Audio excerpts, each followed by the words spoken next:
guys, this is Erica Weston with Fox Sports Midwest, and you're listening to my favorite St. Louis Blues hockey podcast, Let's Go Blues Radio.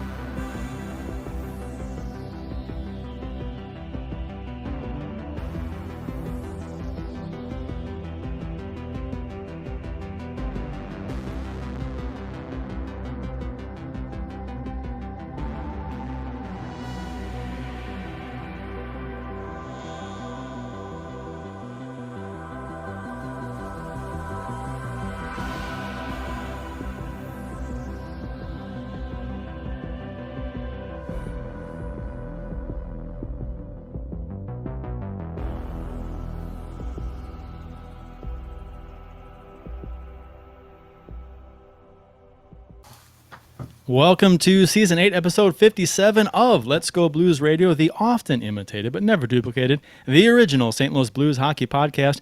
We're broadcasting live on Wednesday, March 25th, 2020. This is franchise episode number 244 all time. Your hosts tonight are yours truly, Kurt Price, Bill Day, and Jeff Ponder. And for your listening pleasure, for the next little while, we'll be talking Stanley Cup champion St. Louis Blues hockey.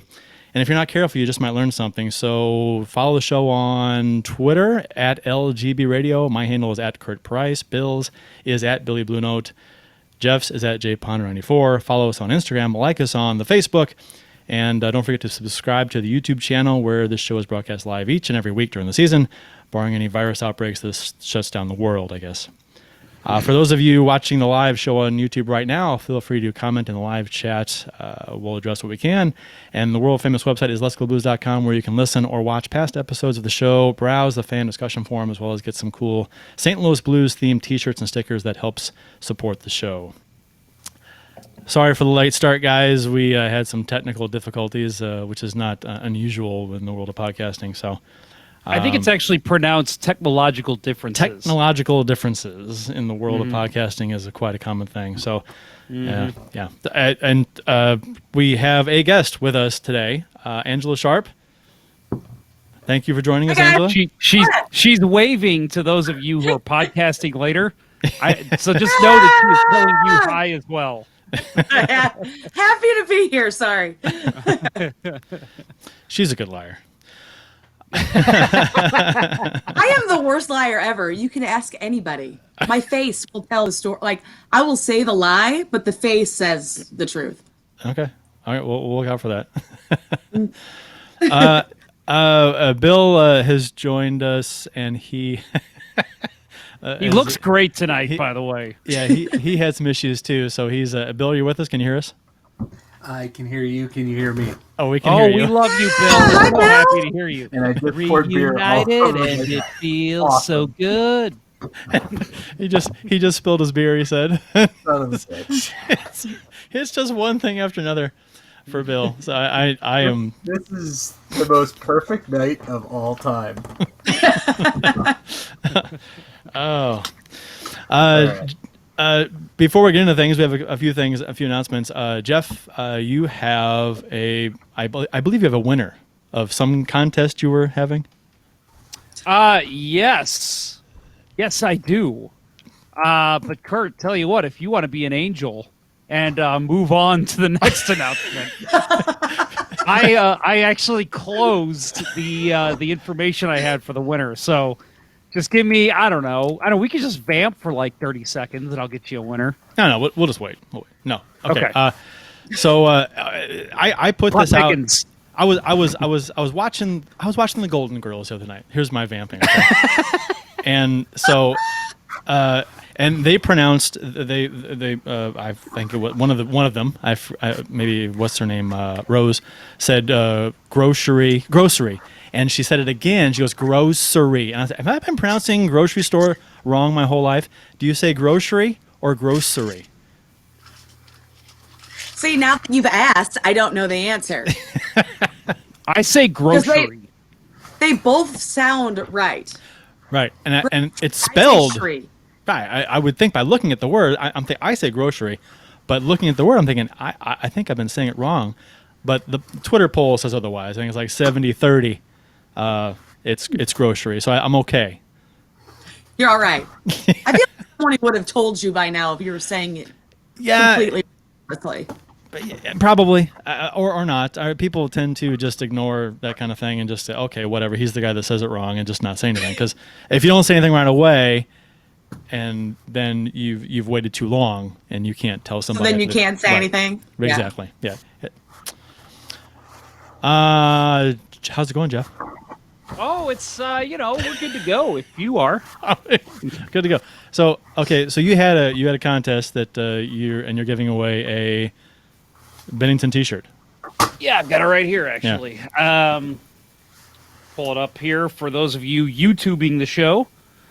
Right here, the Bennington beer shirt. Not nervous. We are going to give this away right now, and I will say. The giveaway was pretty cool.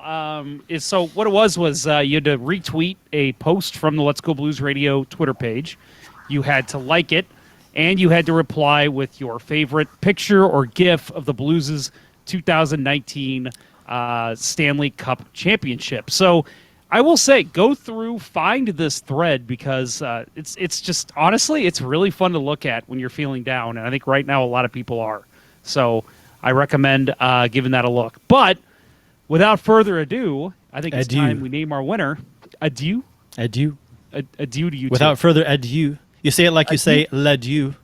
Like you're the upper class. L'adieu. Our winner is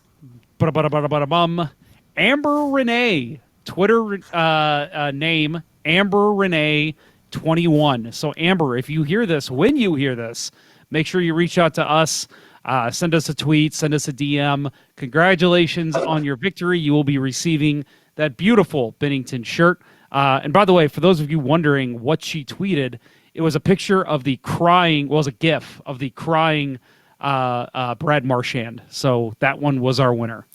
Congratulations. That's classic. And like I said, there are some great pictures in there from people took themselves and people that posted GIFs and just, their favorite pictures from the parade. There's some great stuff in that. So I recommend taking a look there if you haven't already. Congratulations. So let's see. What else we got here before we... we have Angela here.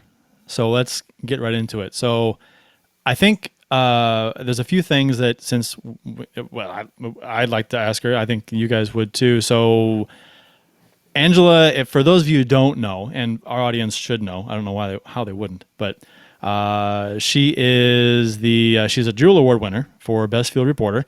She is currently on-air TV host on the Daily Mix, which is a weekly show on STL TV.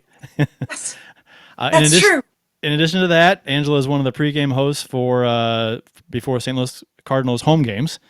And we talked a little bit about that before the show, so we'll get into that. She's a Southern reporter, web reporter, and in-game host for the St. Louis Ambush, who had their season cut short, like everybody else, as well as a web reporter for Worldwide Technology Raceway in Madison, Illinois. And she was the on-air personality for WIL 92.3 FM for 3 years. Yes. Also, she was a rodeo clown. She was a rodeo clown for 4 years as well. I really want to be a rodeo clown. Who doesn't? Me, I don't. I mean, what? With a bull? With a horse? Yes. Okay. With a bull? Kurt, you're the weird one now. You're the weird one for not. Oh my gosh, that would be so much fun. You know what? I've seen cowboys get destroyed. Well, the cows. You don't see the clowns get destroyed. You see the cowboys get destroyed once in a while. Right. But the clowns, the clowns. I imagine you have to go to clown school for this because of some kind. I think there's probably a lot more involved to it to make sure you don't get speared. So, yeah. But I learn. I mean, I've seen That's exactly why we brought Angela on the show to talk about clown college and rodeo clowns.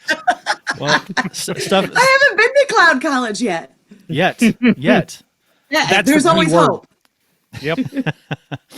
I think it'd be quicker to list this off the jobs in St. Louis she hasn't done because I've got stuff here that's just a non-stop list of stuff. You can find her on Twitter and Instagram at Angella Sharpe. That's with 2 L's and an E at the end of the Sharpe. Yes, that's me. Yeah. So welcome to the show again. Thank you for joining us. Thanks for having me. Yeah.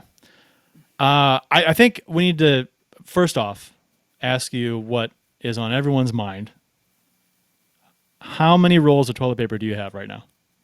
Oh, guys, you know what? It was very dangerous. When people were stealing the toilet paper left and right, I was down to my last 2 rolls, but I recently went to the store and they had some, so I'm good to go. I didn't take like 40. I just took like the standard 4-pack, like a regular. Real quick, I want to tell a story about something that happened in my house. So about a month ago, I went to Sam's, and while I was at Sam's, my wife texted me, "Hey, can you stop at Schnucks and get some toilet paper?" And I was like, I'm not going to leave Sam's, go to Schnucks, then go home. I'll just get the giant thing here. You know, there's only 3 of us in my house, but I'm like, I'm just going to get it. We've got room in the basement. We'll just store all the extra stuff down there.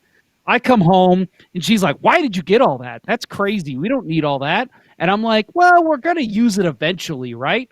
Well, what happens just a couple weeks later? All of a sudden, nobody has toilet paper, and I look like a fucking genius. Thank you. Thank you, world. Do you know what I did? What'd you do? Right off the bat, when I saw that the toilet paper was flying off the shelves, I bought a bidet. Nice. That's what I did. I don't feel like that's the logical step, but that's all right. Hey, I mean, unless they shut the water off, I'm good. I'm good to go. And I'm telling you, I've never felt cleaner. It's pretty wonderful. It's a little too much information. I didn't realize we were going to know you that well. If you ain't tried it, don't knock it till you tried it. So as I said, the things that we will talk to Angela about on this show: toilet paper, bidets, and rodeo clowns. Bidet and a half. If you're a Scrubs fan, that's I mean, if you've seen, that's okay. That's from that. Anyway. Angela, first I want to ask though, real quick, for those of you who don't maybe don't know what the Daily Mix is, go ahead and give our audience an idea of what that is and what you do. Yes, this is a real question. Yeah, this is a real question. Yeah, so the Daily Mix is a fun, upbeat show about what's going on in and around St. Louis, and I always have a guest on that could be somebody interesting or fun or whatever. Usually it's somebody local and awesome. I had Chingy on recently, so he was a lot of fun, and yeah, you never know what you can find on the mix, so you guys should watch. So kind of like a cooler version of Show Me St. Louis, right? Like a more cooler. I don't want to say that, but a little more, less mom, more hip. Right, exactly. Oh, cool. Okay. And you can watch that's it. about right. You can watch it online too. Yeah. You can watch it online too. Yeah, you can watch it. It airs. So I tape on Mondays and it airs every day of the week. But you can watch it on YouTube, on our Instagram channel, on STL TV. So check it out. You guys are not doing nothing anyway. So you a while back you had a friend of the show, Jeff Jones, on your show. I sure did. Yeah, I had Jeff Jones on the show. Yeah. Wait a minute. So Jeff Jones has been on there, but I haven't been. What the hell? Ponder, when we come back to studio shows, you'll be invited. I am the St. Louis's favorite Jeff, and you've had Jeff Jones on. That's blasphemous. Jeff's got the alliteration though, the double J going on. It's that's true. Fun to you know what? say. That's a good point. That's way more interesting than anything I can Mm-hmm. provide. Yeah. Angela, you grew up in St. Louis, yes? I did. And yes, born and raised. High school, where'd you go to? Webster Grove. Webster Groves. The Wings. Yeah. So, the Wings. Very good. You played basketball in high school. Is that right? Yeah. Why do you know all this information about me? You know we what? called your old basketball coach. Yeah. He's here with me now. No. Come on down. Surprise. I'm like, why do you know this? I'm so confused. No, you mentioned that you've played. I prepare myself for guests that come on the show. You do, yes. I mean, I did play basketball. So, so you consider yourself? Do you still play? I mean, you played in like a charity tournament recently. I played in it. Yeah. I did the charity tournament, and I realized that I didn't forget how to play, but I forgot how worn out you can get if you haven't been like running. I haven't been doing running or suicides or anything, so I got a little winded quickly. But you know what came back right away is the aggressive, when you hit people really hard to get the ball back. I ended up like hitting one of our aldermen really, I almost knocked him out, but he understood. It was okay, but it was aggressive. When did you realize that you wanted to go into broadcasting? What kind of triggered that for you? To be honest with you, I don't know that I ever realized I wanted to do it until recently. I know that sounds stupid, but my degree's in elementary education. It was just kind of one of those. Yeah, I know, right? Yeah, I didn't think that was going to be a thing, right?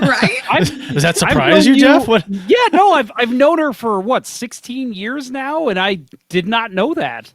I deal with you really well, though. Doesn't that kind of fit? That explains everything. It kind of, I would hate to say found me, but I was in college when I got the blues job. And that's kind of when I was like, oh, this is fun. I could do this. And then let's see what else there is to do. And it just kind of snowballed from there. But you did something way more important in the blues before you did the blues job. What hockey team did you work with? I have the shirt right here since we were talking about it before we went on. Pull that shirt on up. Missouri River Otters. Yeah, River Otters. That is where Angela and I met. Angela, let me ask you. One of my friends, we went for the All-Star game. You were there. What league was that? UHL? Yeah, UHL All-Star game. Yeah. My friend held up a sign that said, "Angela, I'm pregnant." Do you remember that? Oh my gosh, I actually do remember that. Yeah, I do. Big, like 6'4" guy, like 230 pounds. Yes. And he holds up a sign that says, "Angela, I'm pregnant," and you loved it. I did love it. It was hysterical. I absolutely remember that. You wouldn't. I mean, that's not one of those things you forget. I got to tell you. Yeah. Have you ever had anyone else? Let's ask this. Have you ever had anyone else hold up an "I'm pregnant" sign? No, that is the only one in the history of time. I'll be sure to tell them that. Next Cardinal game I go to, I'm bringing a sign. Oh, please do. We're actually going to paint across our chests, "Angela, I'm pregnant." Oh, that's a lot of people. I was like 20 people or something, right? Yeah.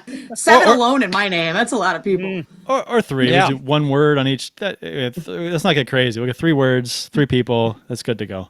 We'll all get really fat so we get some more girth on us. Yeah. And then we'll do it. Okay, let's do that.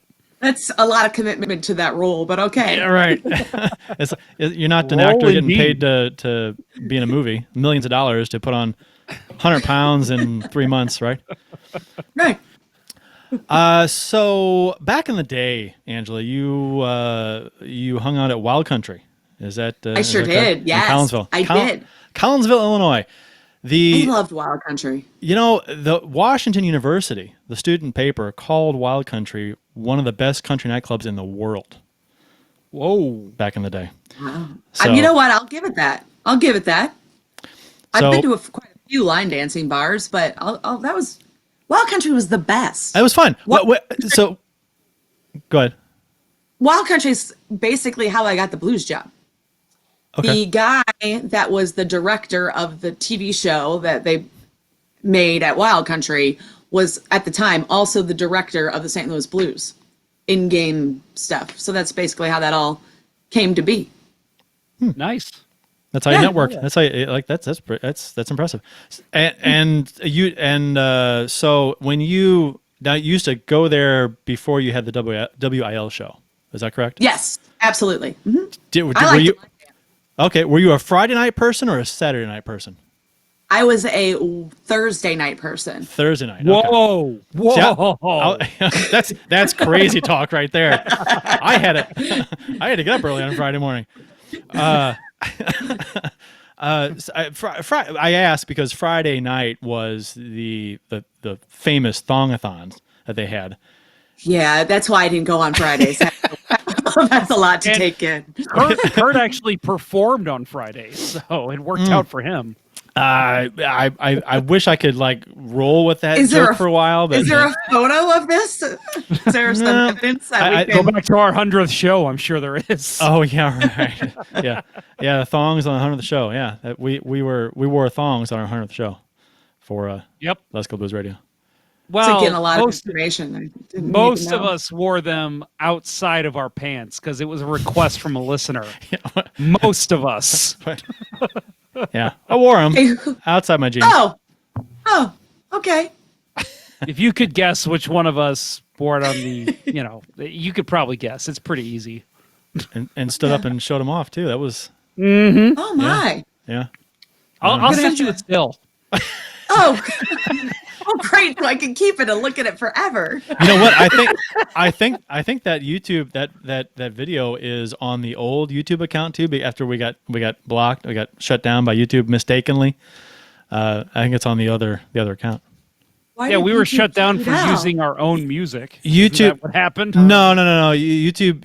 It was a naming convention for the titles of each week. We named them we started off each show each week with the title of the season and the episode number, and that was apparently considered spam because every week we started off the title with the exact same thing: season 5 episode this.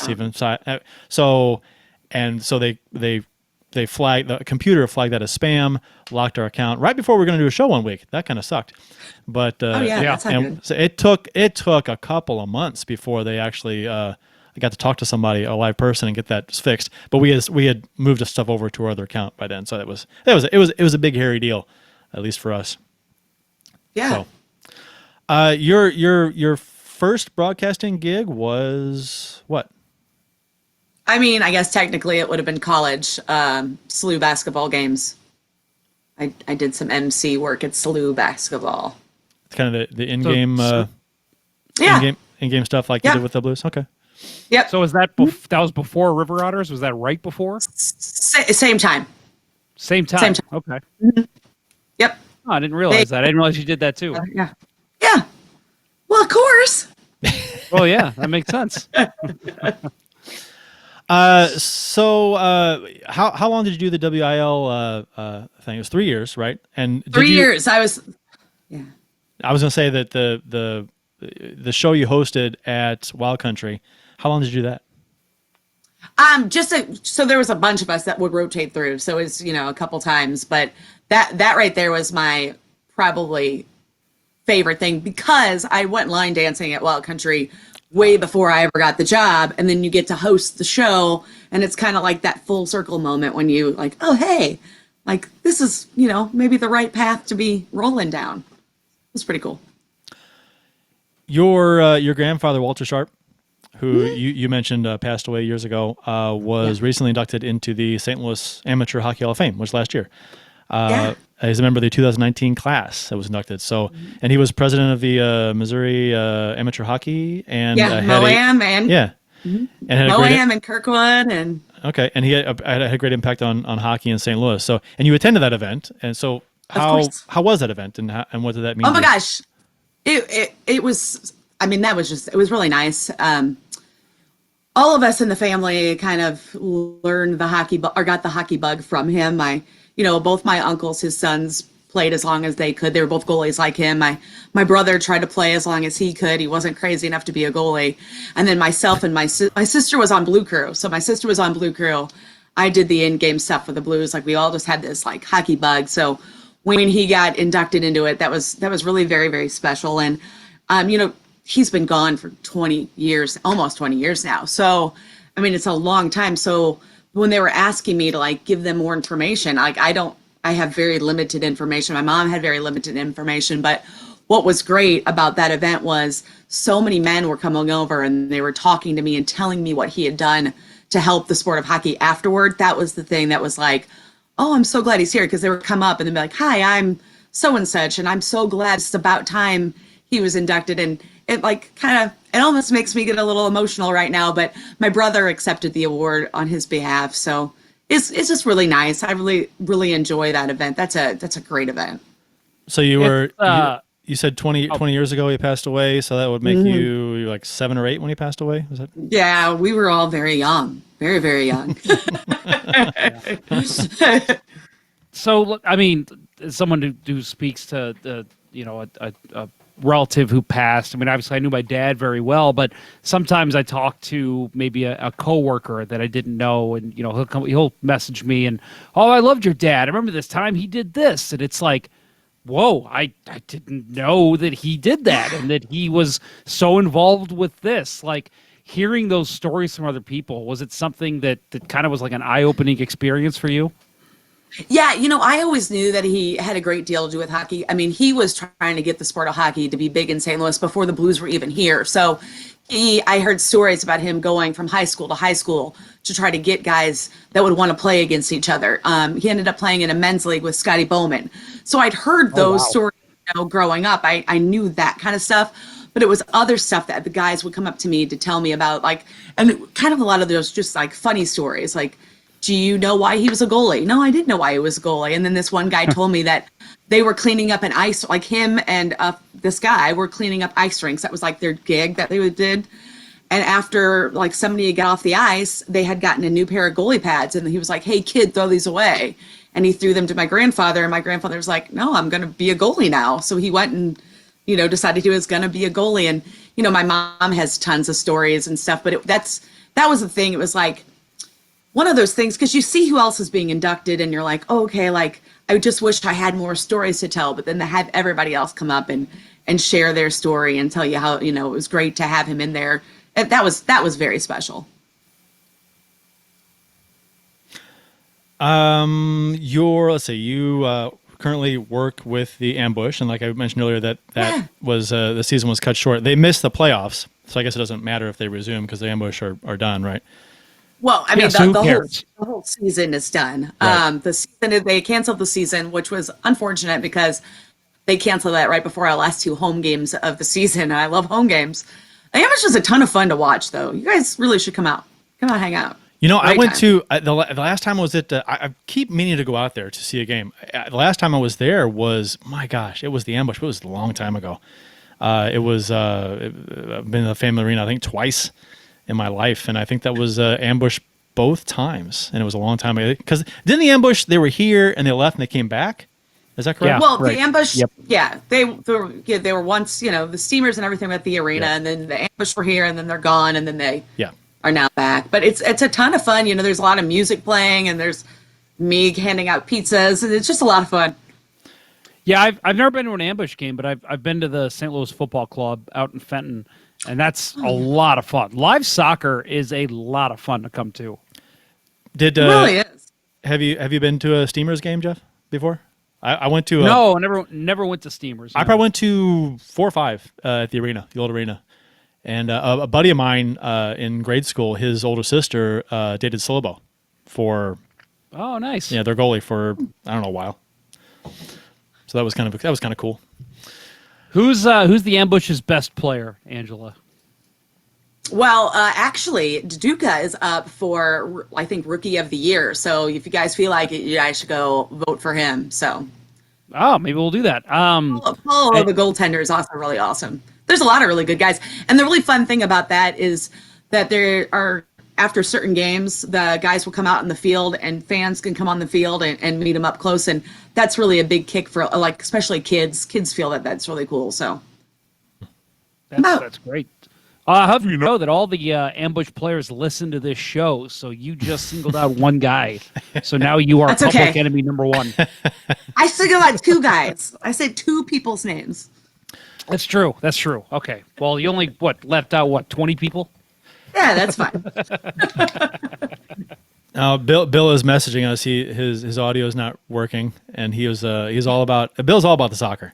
He's a huge soccer fan. Big soccer fan. And he was all about ready to talk about the Steamers, so he's a little down about that. So, Bill.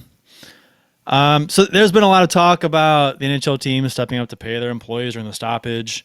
I assume the Ambush haven't come forward with that for their employees or whatnot to. You know what? I think we're all just in a shock right now that everything's been canceled. I'm sure that'll come up. I'm not really concerned about. It's a great organization, so I'm not really concerned about what they're going to say about all that. I mean, everybody there's just so wonderfully nice. I think everybody is just trying to figure out how to live their life stuck in their house for the, foreseeable future. Especially when you have kids and you got to teach the kids, be a teacher and I'm so glad I don't have any kids for that reason. Oh my gosh, it's a lot of work. I work in the basement now, and I hear my wife upstairs with my 7-year-old, and I'm just like, I am so happy that I'm able to work from home, because otherwise that would be me, and that sounds horrible. No, it doesn't look like that'd be a ton of fun, guys. Yeah, no, I'm working here, work from home because I can do all my stuff from home, and my kids are over here, and they're 7 and 10, or 8 and 10. They're doing their schoolwork, and I'm like at constant project questions from every which direction, and it's a madhouse. It's interesting. I'll say that. You know what's I funny can is that imagine. I was telling the wife, I'm like, yeah, gotta do our quarantine show now, and she goes, is that any different than how you guys normally broadcast? I go, for us, it's the exact same, but for everybody else in the world, yes, it's a lot different. Yeah, it's really different. Last season, Angela, you had a stint working for the Tampa Bay Rays. Yes. And then, how was that? How was that experience for you? Awesome. I love the Tampa Bay Rays. So, it was basically right from the Blues. I went to the Tampa Bay Rays and I worked one full season for the Rays. And then the first month and a half of their secondary season last season. Wonderful organization. Everybody there is so wonderfully nice. Total outsider. I knew nobody. I had no friends or family in Florida. I'm just all by myself. And they all kind of really took to me. Just really cool. And that first season that I worked for them, that team was, great. They had, at that time, they had 91 wins, I think, for the season, which I don't want to say it, but was more than the Cardinals had that same season. So it's a great little place, great little gig. You know what's funny is we were in Gulf Shores the summer you were there, and I said to my wife, I'm like, I want to go to Tampa just so I can see Angela do a baseball game. And she's like, you realize that's like the creepiest and weirdest thing you've ever said, right? And I'm like, no, I used to love watching her at the Blues games. Like, this would be fun to see her do baseball. But I'm like, yeah, it probably is weird to drive 8 hours to just see that. Hey, I would have been flattered. You know what? It's really funny, you guys.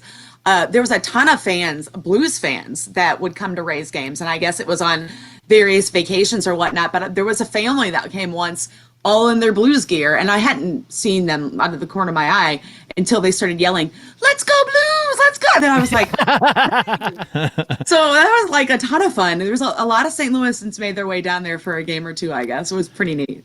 Were you back and forth between Tampa and St. Louis, or did you live down there for? Okay, so you kind of commuted.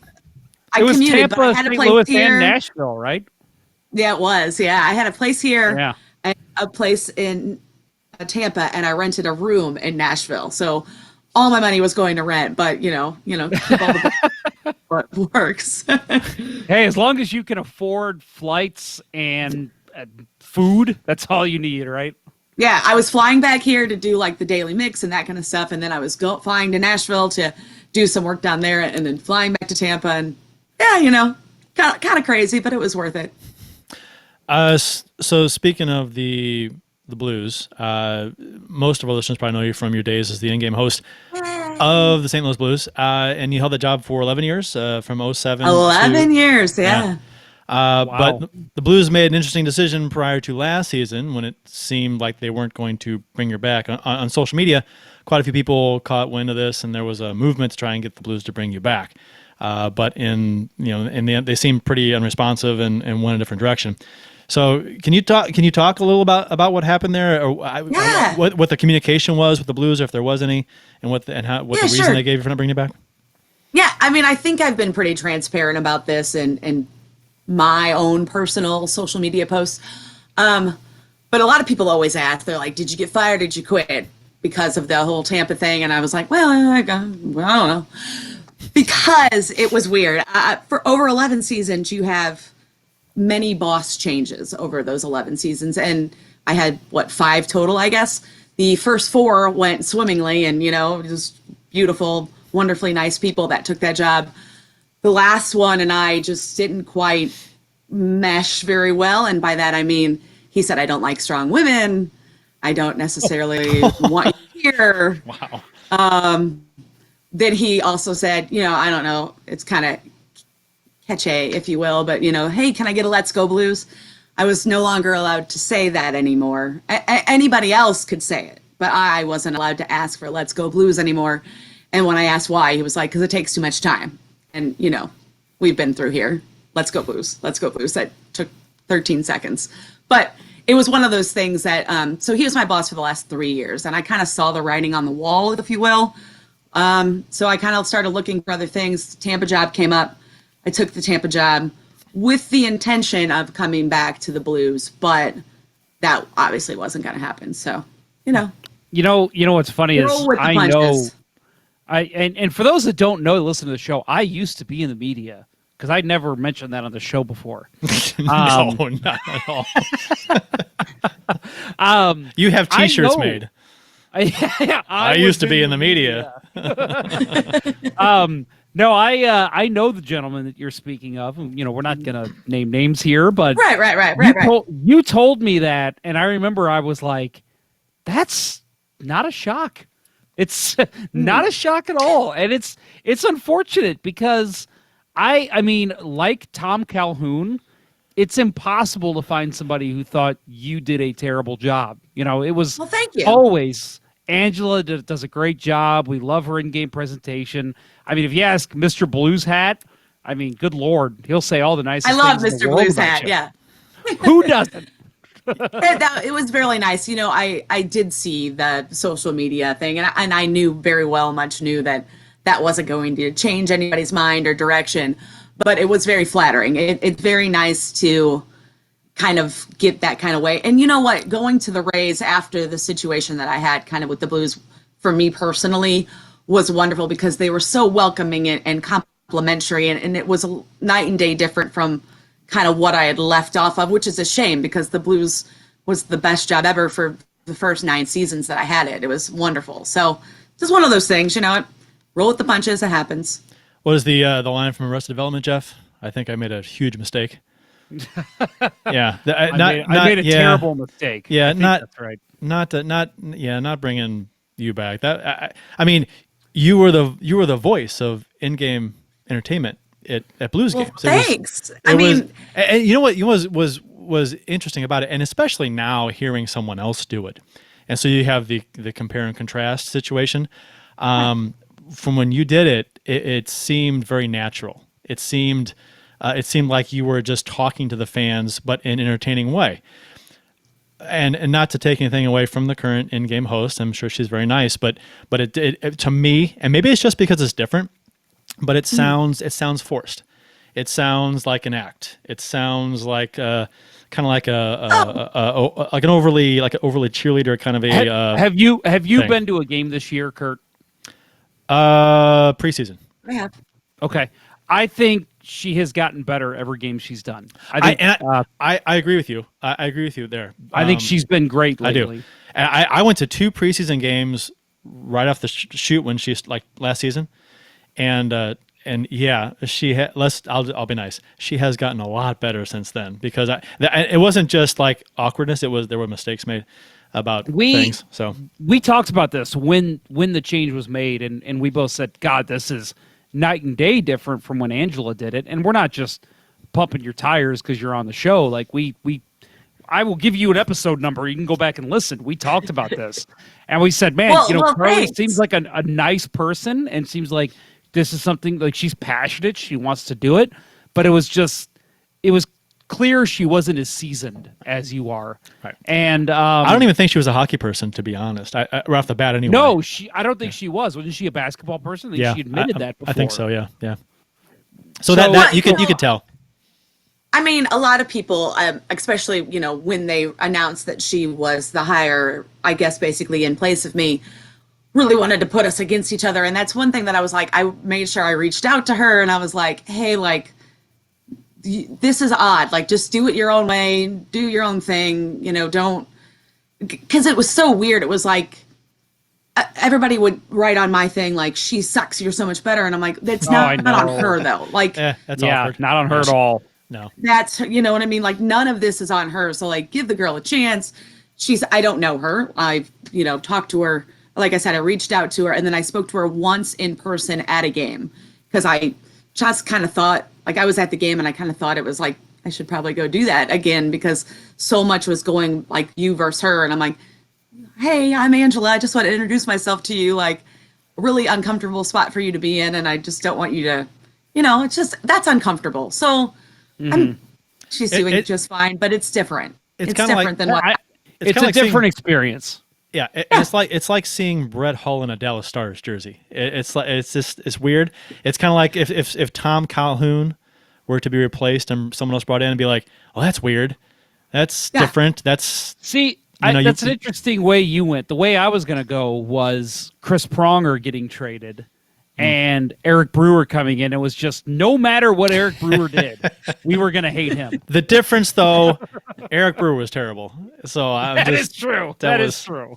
That, You guys, I was playing a game once, and I said, "Can I get a?" game? I know exactly what we were you're gonna. I was going to ask you about this. I was at this game. And I said, it was the Missouri Lottery Shuffle, and at the end, I said, "Hey, can I get a Let's Go Blues?" And I gave the mic away, and he said, "Let's trade Brewer." And I don't have a video of it, but my friend was at the game and she was taking photos. There's a perfect. I'll have to send it to you guys. A perfect still of my face when he says that. I'm like, I was so upset. Oh, please! I'm usually a send good that to us. judge. I'm usually a good judge to tell like who's going to say something off cuff, but no, I was not prepared for that. So was that? Oh, would you man. say that's like the worst thing a fan has ever said in the microphone, or the awkward thing, or was there something worse? I mean, no. I mean, I think that was probably worse because that was intentional. I did do a game where the woman cussed in the middle of it. Oh, We were doing the player names a bunch of candy, and then she names a bunch of candy, and if she beats him, she wins.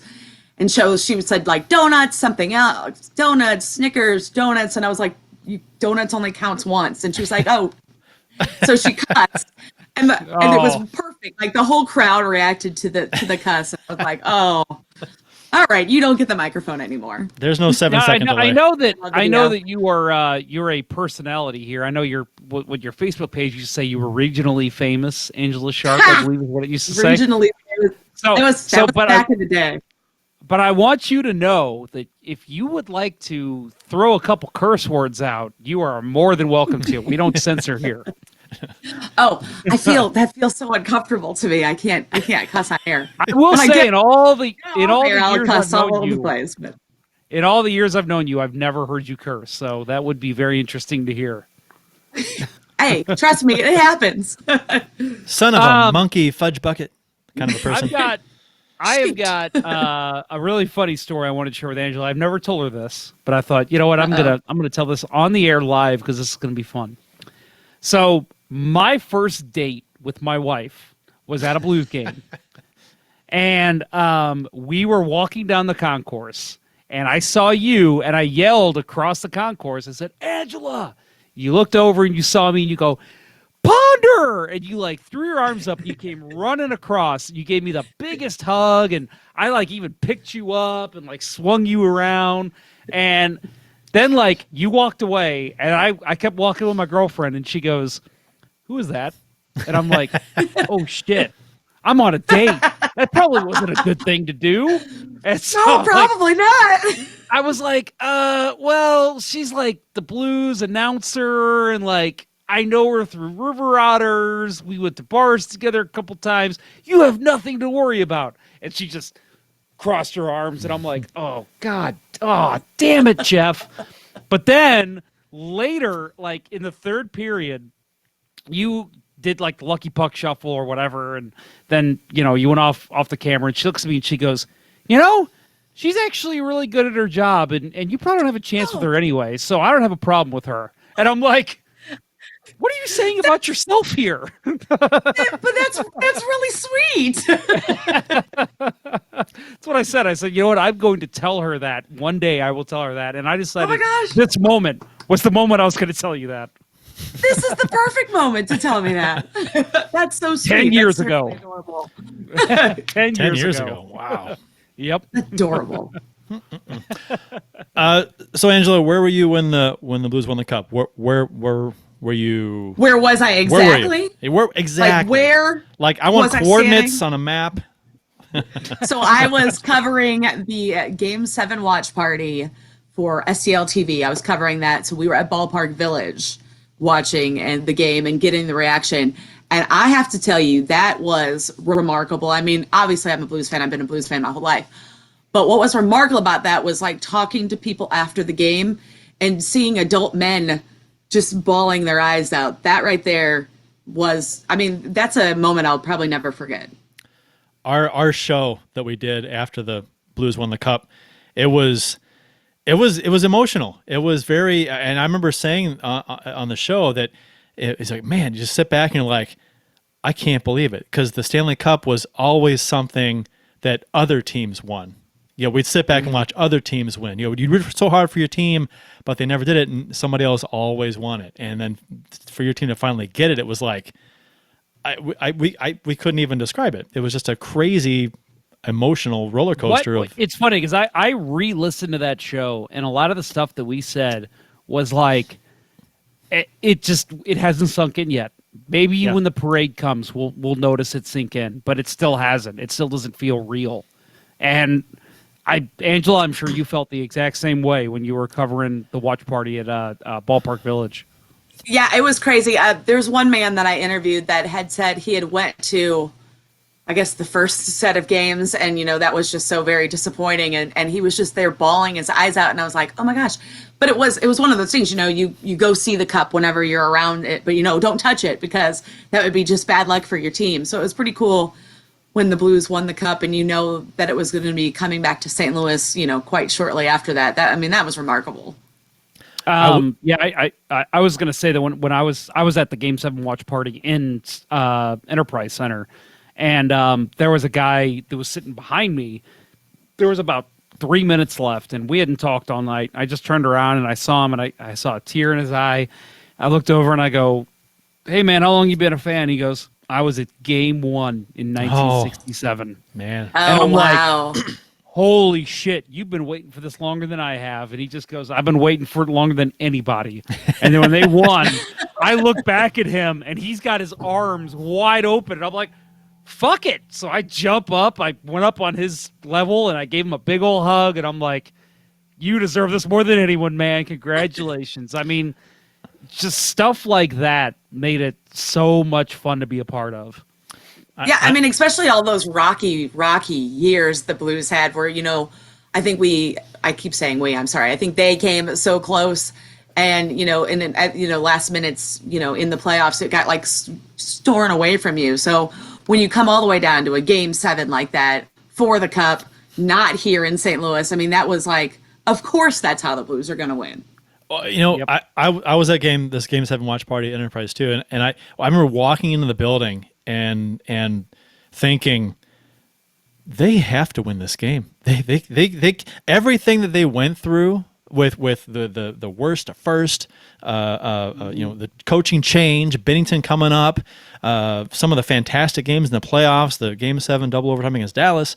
I mean, to get this far and to not win it, I mean, ooh, that'd have been a like wah wah at the moment, right? So, to pull it off, I mean, I can't even. And we went to Ballpark Village after, I dropped my kids off, and we came back to hang out in St. Louis, because I took my kids with me to the watch party, which they loved, which was fantastic. But and I think you went to Ballpark Village too, right, Jeff? Oh yeah. I texted you, and we never were met up. texting back and forth, and we were both just so busy partying and celebrating, we never actually saw each other. But we were both there at the same time. Well, I know the bartender at one of them at Ballpark Village, and he always hooks me up when I go there. So we got to go to Ballpark Village because So and we got some shots at the bar from him, so that was kind of cool. And I'm like, well, where are you, Ponder? And we never met up.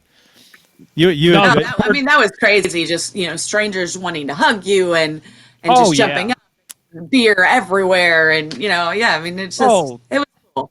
The best part for me was we were by the stage where they had, I guess, Louis had come over, and he was there, and there was a couple other like the Blues, whatever they call them, the on ice crew or whatever, were there, and they had bottles of champagne. Blue crew. They were the Blue Crew. Thank you. They were just pouring bottles of champagne down people's gullets. Like my buddy and I just went up to the stage, and we just literally opened our mouths, and they were just fucking pouring champagne down our throats. And I'm like, this is the greatest night of my life. I'm sorry to my son, but this has overtaken the greatest night of my life. Well, Now you don't drink, Angel, is that right? No, I don't. Okay, so you celebrated with a beverage You of know, just high fives and hugs. No, I'm not cocaine. No cocaine. I'm straight water. So I drank so much Mountain Dew that night. It was nuts. water. If you want to get real crazy, we'll go with the root beer. ooh. Oh, root beer. my. Are you a Propel fan? Do you go with the flavored waters or? No flavored water. Just Okay. straight normal water. Okay, don't stay away from that vitamin water. There's not many vitamins in that thing. It's a marketing gimmick. It's all a gimmick, is it? It's all a gimmick. Yeah, They're not going to sponsor you anytime soon. yeah, that's okay. They lost a lawsuit, I think, with their name. It's a mess. But if Propel would like to sponsor Let's Go Blues Radio, you can email us at radio@letsgoblues.com. I don't like the artificial sweetener either. So Propel doesn't do it for me either. So screw that. Scratch that off the list too. You are not allowed to sponsor. If You guys are not Dasani- doing a good job on getting. Yes. If Dasani would like to sponsor Let's Go Dasani. Blues Radio, you can email us at radio@letsgoblues.com. Dasani's kind of got that oily texture. If they're, God damn it, I'm Kurt. more of. You could have went Aquafina. Aquafina's fine. Fine. Glacier. Aquafina. If you would like to sponsor us, you can email us at radio@letsgoblues.com. Was it Glacier Mountain? Jesus. Is that what it is? The That's really fine. thin. Whatever you want. I'm a Kurt. Glacier Mountain Whatever guy. you want. Actually, Sam's Choice has really good water. It's cheap. It's good. They're- It's the same. they're I'm not not gonna saying it sponsor you. again. I'm not saying it again. So Angela, you while we're on the topic of the blues, you how was you were at the parade? You did some work at the parade. Was it with KSTK? You did some work with the parade. Yeah. Yeah. Yes. So yes. So there's a lot going on there. So I was doing some work with KSTK for the Game 6, and then with STL TV for the parade. So I got to be inside the parade route as the guys came down. I got to try to soup them up for interviews, and I'm not going to lie, because of the fact that I worked there for 11 years, there were other news outlets near me that were trying to get the same player, but the player was coming to me because that was like the natural, normal progression Right. of things that they're used to doing. So I felt really proud of myself because I was getting some interviews that some of the other outlets weren't able to get because that's just what the guys were used to being able to do. So that was a ton of fun. And then because I no longer worked with the team, the night that they came out, I guess it was the night before the parade, they came to Wheelhouse with the cup, and it got completely ridiculous. And so I got to go and participate in all the ridiculousness that was at Wheelhouse. So ton of fun. Was it Jordan Palmer that brought you on board, KSTK? Yes, well, kind of. So I was more on the Show Me St. Louis side of things. He's more of Okay. the news director, but yeah. Right. Speaking of Show Me St. Louis, buddy of mine won the all expenses paid wedding they had back in fun. yeah. Well, when I got married and then divorced, but when I got married, I won the all expenses paid wedding on 198, and then my buddy of mine, one of my best friends, they won like 2 years later, whatever it was. They won the Show Me St. Louis all expenses paid wedding, which was crazy. So yeah, we got the botanical So gardens. basically, we have to be friends with you in order to win weddings. If you ever get married someday, yes, just enter a contest and say that you know me, you'll win. I'm sure of it. Yeah. Okay. So, and it's I will recycle my joke. The last time Kurt told this story, though, I will say that if you are going to win one of these contests, you might get a beautiful wedding, but you're going to end up divorced. yeah. Well, Wait, did they all end up divorced? they both of us did. Yes. Kidding? Yeah. No. It's not the wedding's fault. To be honest. right. To be honest. But That's both what they all say. myself and my buddy, both great guys. It was an issue with the other. Well, but, your buddy's a great guy. I'll give you that. okay, I'll give you that. Fine, whatever. But no, it was. But it was. To be honest, it was a lot of fun, and I was actually in the wedding on the Show Me St. Louis part of the wedding party. Right. Yeah, and so I was on Show Me St. Louis once, and I got to model. We're trying on tuxes because they provided tuxes, Right. and I got to wear the blue tux from Dumb and Dumber, so I modeled that on Show Me St. Louis, which was That's probably the awesome. highlight of my career, right? But being on Show Me Really St. awesome. I Louis, love modeling that. the ruffled blue tux thing. That was funny. That's amazing. Yeah, and then they broadcast it live on. I forgot when it was aired. I think it was. I guess it was. Show Me St. Louis had a special, I think, evening show, and they aired the wedding. And I think it was May wedding? 17th, 1964. 1964. Right. When I'm 64. Yeah, my dad's car was made in 64. That's a long time ago. Good anecdote. On that note, so Angela, you've worn a lot of hats, and you've done a lot of different gigs. What's been your favorite so far? I don't see now. You told me earlier that you were going to ask me this question. This is the hardest question ever. I've had so many really awesome, amazingly fun, cool jobs with different awesomely cool experiences in each one that it's really hard to do. But I'm going to have to pick, and this is not because I'm talking to you guys. The very, very first year that I got the blues job, that was probably my favorite because I went into this audition. It came down to three of us, and I won't say who the other two people were, but one was a radio DJ and one was just another man who was very, very well known in St. Louis. And so when I went to the audition, I was like, here I am. I work for the River Otters and did some stuff at SLU. Like, I hadn't much experience. So I didn't have any, thought that I was going to get the job. Well, maybe the day before preseason game happened, and I was like, oh, no one called me. Guess I didn't get the job. So I sent off a little email like, hey, thanks for including me. If anybody needs a fill-in or something, like, I'm available. And he wrote back, he's like, oh, no, I forgot to tell you.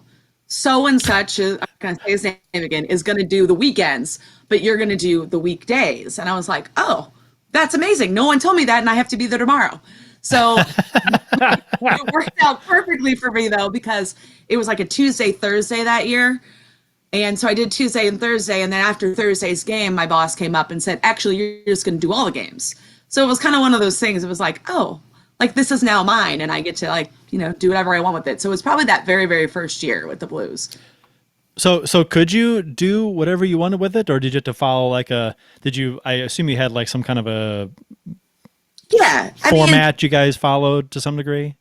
There's a format, and we're going to have this game at this break and this game at this break. But especially when I started, it was a lot more kind of relaxed, if you will. So it would be like, here's what the game is. Here's basically the rules of the game. Here's the sponsor. Do it. And so it kind of made it very, I guess, like you guys said, conversational, because that's all I was doing was like, this is what we're going to do, and it's going to be a ton of fun. So you knew when those hits were going to be and maybe what section you were going to be in. But they were just kind of let you make it into your own thing, which is how the Gimme a Let's Go Blues thing all kind of started, because I didn't know how to end it. Like, for a while there, the first couple games I was ending with the devil horn signals, and I don't even know why I was doing it. And I was like, okay, because what do you say at the end of a game? You're like, okay, you win, rock on, and I was like, nope, I got to figure out something else that goes here. And that's kind of all that happened.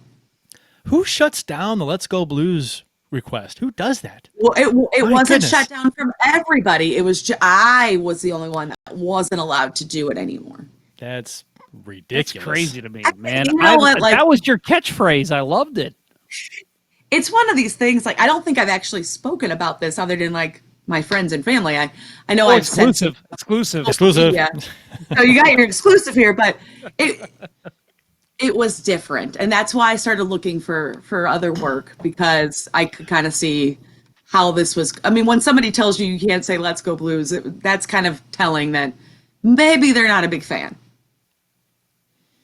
By the way, we should acknowledge our YouTube chatters. Winning Unlimited, friend of the show.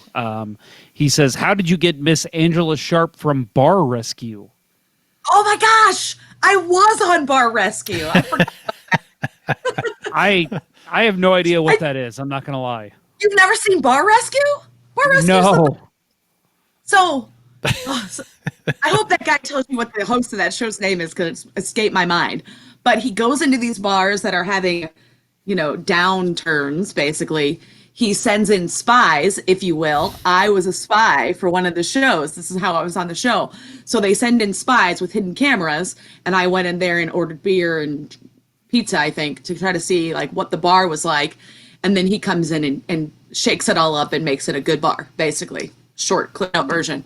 the bar rescue I was on was so interesting. We had girls, the bartenders there were taking, this was not a strip club bar either. This was like on the outskirts of Soulard. Girls were taking off their tops and dancing around.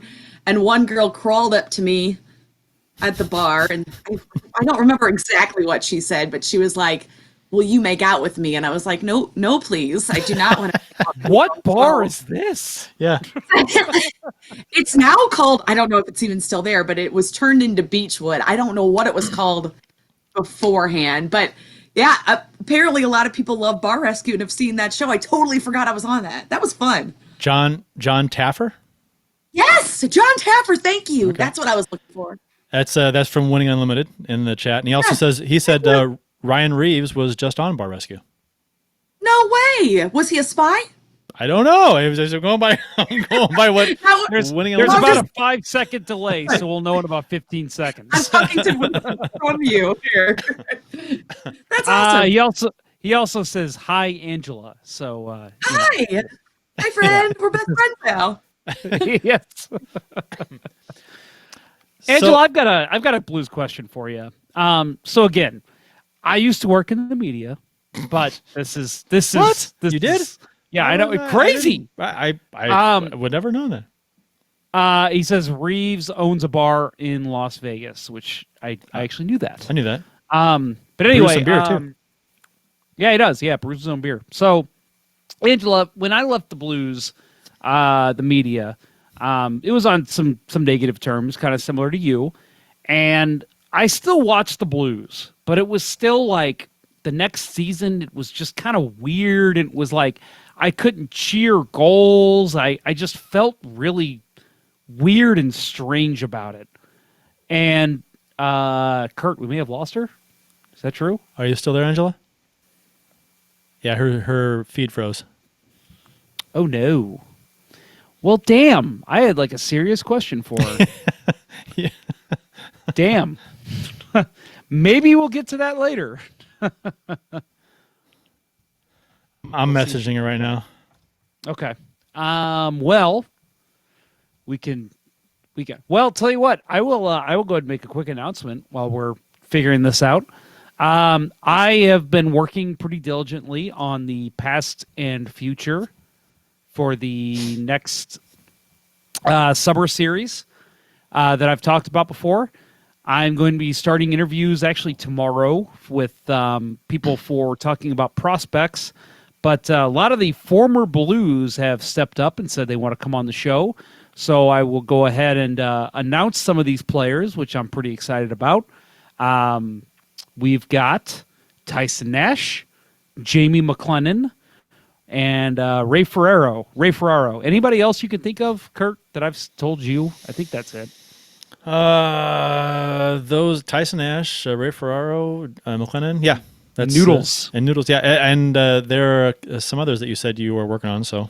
I'm working on a couple others. Obviously, I'm going to try to get one on for every show, but right now we've got those three, so that's for sure. I will be starting interviews with them next week, so I am very excited about that. I think, Ray Ferraro was one that just kind of popped in me this morning. That was cool. I was like, oh yeah, chicken parm. He's a hell of a announcer. I love the work he does. I liked him as a player, and then I was like, oh yeah, he was here for like 2 months. They got him at the trade deadline his last season, and he played here. Was that the year they lost to Vancouver? Might have been. Might have been. Maybe 02 even, maybe. I don't know.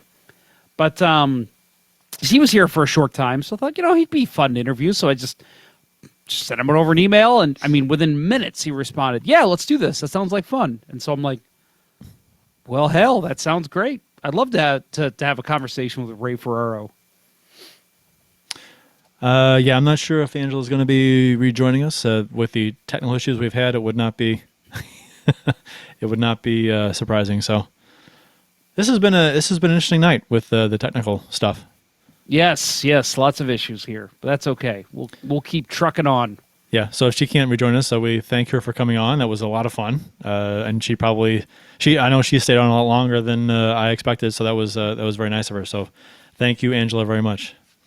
She's the best. Yeah. Like I said, I've known her for years. She is just such a nice person. Like one of the another quick Angela story that I will tell. I don't think it's around anymore. The Al Raboski's bar right there across from Busch Stadium. That's gone, right? I don't think that's there anymore. I don't think it is. I haven't. So there was a private area up there, and it was always like former Cardinals and kind of the elite of St. Louis. Well, one time, and this was before she got the Blues job. This was when she was still working, I believe, for the River Otters. I was there. I just turned 21. I was there with a couple of my friends, and I heard. It's funny because I heard her voice, and I was like, "That sounds like Angela." And then I looked up, and right at the top of the stairs, she was yelling down to somebody. And I was like, "That's Angela." And again, like I told the story before, I go, "Angela!" And she looked up or looked down, and she goes, "Oh!" She comes down, she grabs me by the hand, she goes, "Come up here with me." And there was like a security guard standing there, or a bouncer or whatever. And she's like, "It's okay, he's with me." And so I went in there with her. There was, Ozzie Smith was there, Bob Gibson was there. I mean, there were so many St. Louis elite baseball players up there. And she just brought me up like we were best friends. And I was like, that is the coolest fucking thing ever that she did this. And I mean, I had the night of my life. I was up there just talking to Cardinals greats and just having a great time. So just a very nice person. You ever see her on the street, she will love to talk to you about Blues or Cardinals and her grandfather. Very cool person. So again, Angela, thank you for coming on. It was always fun talking to you.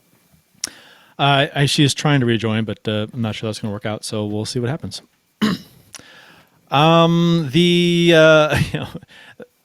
We can do our beers today in Blues history. Talk about a couple things. I am then we can all sign out off. of beer. It sucks. Yeah, I'd be happy to. What did you drink? So I had I mentioned this on Twitter and Facebook and Instagram, and I think Let's Go Blues Radio's Twitter account did as well. I went and got some beer from Center Ice Brewery recently. Trying to rotate it correctly. I just saw Bill's message. His beer wound up all over his computer, he says. So from Center Ice Brewery, I got the Locker Room Supply Violent Gentleman. It's a great lager. It's very smooth. And yeah, great with really anything. So I finished that probably a good hour and a half ago. I'm messaging Angela back. What is your beer? My beer is... I see Angela joined, by the way. Yeah, Angela I see that left. too. Never mind. Yep. Well, she was in the show, but it the same issue we had before with the we can see people join, but their feed isn't available to pull into the show.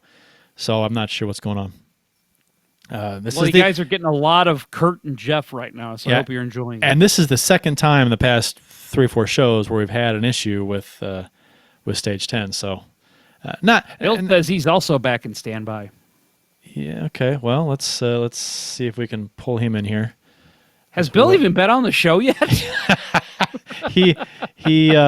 We'll see if I can pull him in here. All right, Bill. Are you there, Bill?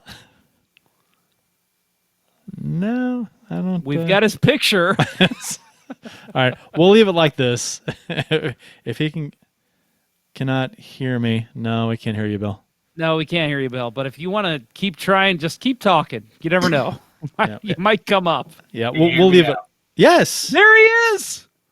How Holy about cow. that? Holy cow! Okay, Right, so let's try one more thing. no, No, this is good. no. Don't try anything. No? This is Okay. good. I don't want to screw with it. All right. All right. Bill, so how are can you hear- tonight, sir? Yes, you sound great. I was great, and I think I was on for like 3 seconds before I poured my first beer of the show all over my keyboard Oh my God.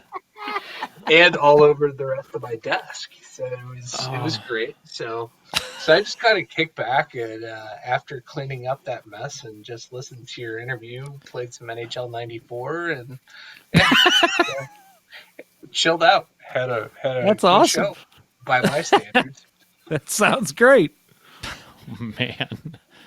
I am seeing I really Angela wanted join, to- so I don't know if you see anything there, Kurt. I But do- Bill, while we're figuring these things out, why don't you go ahead and let us know what beer you spilled on your computer tonight? So I'm going through. I won a beer basket at a work trivia night, and it's just kind of been sitting gathering dust. It's a lot of foreign type beers that weren't my favorite. A lot of green bottles. So I finally decided that while we're stuck at home, I might as well go ahead and drink it all. But tonight I was Or actually spill it excited all. Right. Right. Tonight was what I was looking forward to. It was the Delirium Tremens, which is a nice Belgian triple, I believe.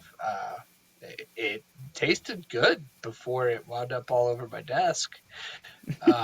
So I see it on tap at Global Brew, and if we ever get to go back out in public, I'll try it.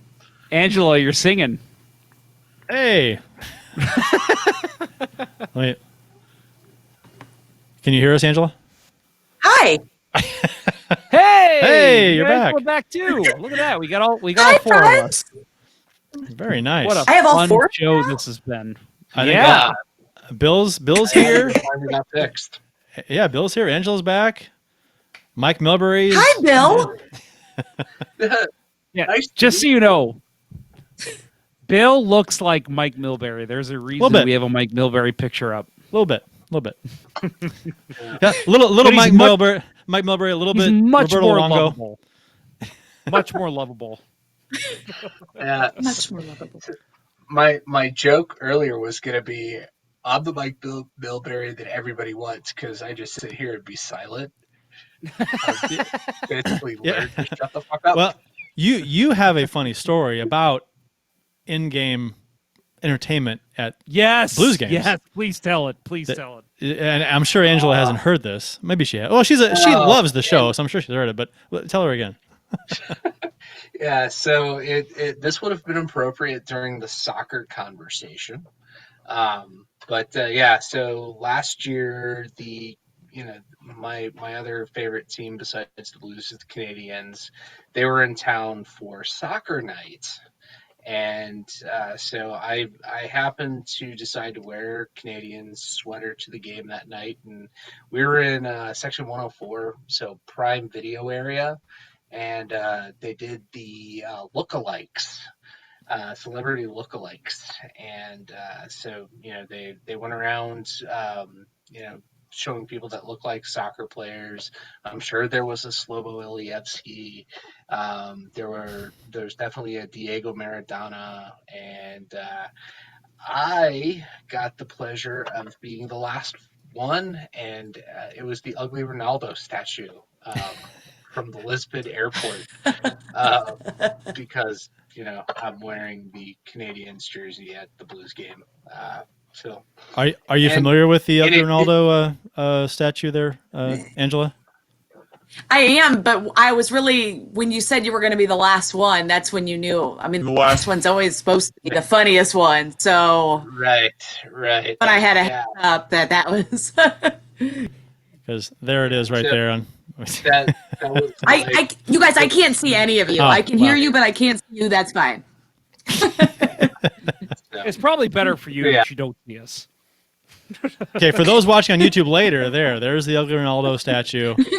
That it basically looks like a mix between Richard Spencer and Sloth from the Goonies. Oh, but I love Sloth. Who doesn't? Yeah, but you don't want to be compared to him as far as looks go. Guys. No, probably not. Okay, Angela, you know what? I was asking you a question 20 minutes ago, and I'm going to finish that question now. So, Okay, sorry. yeah, no, it's okay. It's probably our fault, I'm sure. So when I left the Blues, like I said, when I left media, it was hard to kind of get back into just watching the Blues, rooting them on, cheering on goals, being excited, and it took me about a good probably 4 months into the season before I was able to really get back into things. Did you notice the same thing for you when you left, or was it a completely different experience for you? I mean, it was definitely it was odd. So the first game you go back to that I went back to that I wasn't working. I mean, you guys have to keep in mind for 11 seasons, I had missed two games. Two games I missed during my last year because there was radio promotion or something. But it was like the first time back in the arena where I wasn't supposed to be doing something, and that's different. Like you're like, well, I'm supposed to be somewhere. I'm like you're always because like while you're watching the game, when you work there, while you're watching the game, you're also worried about making sure you find a good contestant for this or getting to this section in time, and making sure the guy behind you doesn't flick off the camera. There's other stuff to go on. So when you're there, I felt like I was supposed to be doing something more than I was doing. So the very first game back was a little bit weird, but then like after the second game back, it's like, oh wait, no, I get to just hang out. I can show up, right before the anthem and just sit in my chair here and just enjoy hockey like I used to enjoy it well before. So, I mean, it ended up being okay, but it definitely was odd. And I went to a couple games in Tampa while I was down there with the Rays. May have lost you, Angela. Damn it. If it's not one thing, it's another. Well, she's got quite the look on her face in the still. If she does, should we just leave it you're up there? saying the same thing I am. We'll just leave it up there. I'm sure she'd appreciate that. Maybe she'll come back. Well, I heard something there. maybe There she is. Hi, there we go. There we go. There we go. Hey, There we go. friends. You know what the problem is? I think everyone's at home. Everyone's using up bandwidth everywhere, and it's clogging up the interwebs. That's what it is. Well, probably we're all been stuck in our houses for what, a week and a half now? It's been fun. Kurt, I can take a hint. I'll leave the show. Okay. Jeez. Sorry. I've been waiting for you to say that for 2 years now. Thank you. 2 years? This is 2011. I'd say like 9 years. Oh, you were good the first 7 years, but last year and a half. Oh, thanks. Appreciate that. Thank Kind you. of lost your luster. Dan Hall, when you were telling that last story there in the YouTube chat, our friend Dan Hall says, shoot. So I'm sure you probably got tired of hearing that when you were doing Blues games.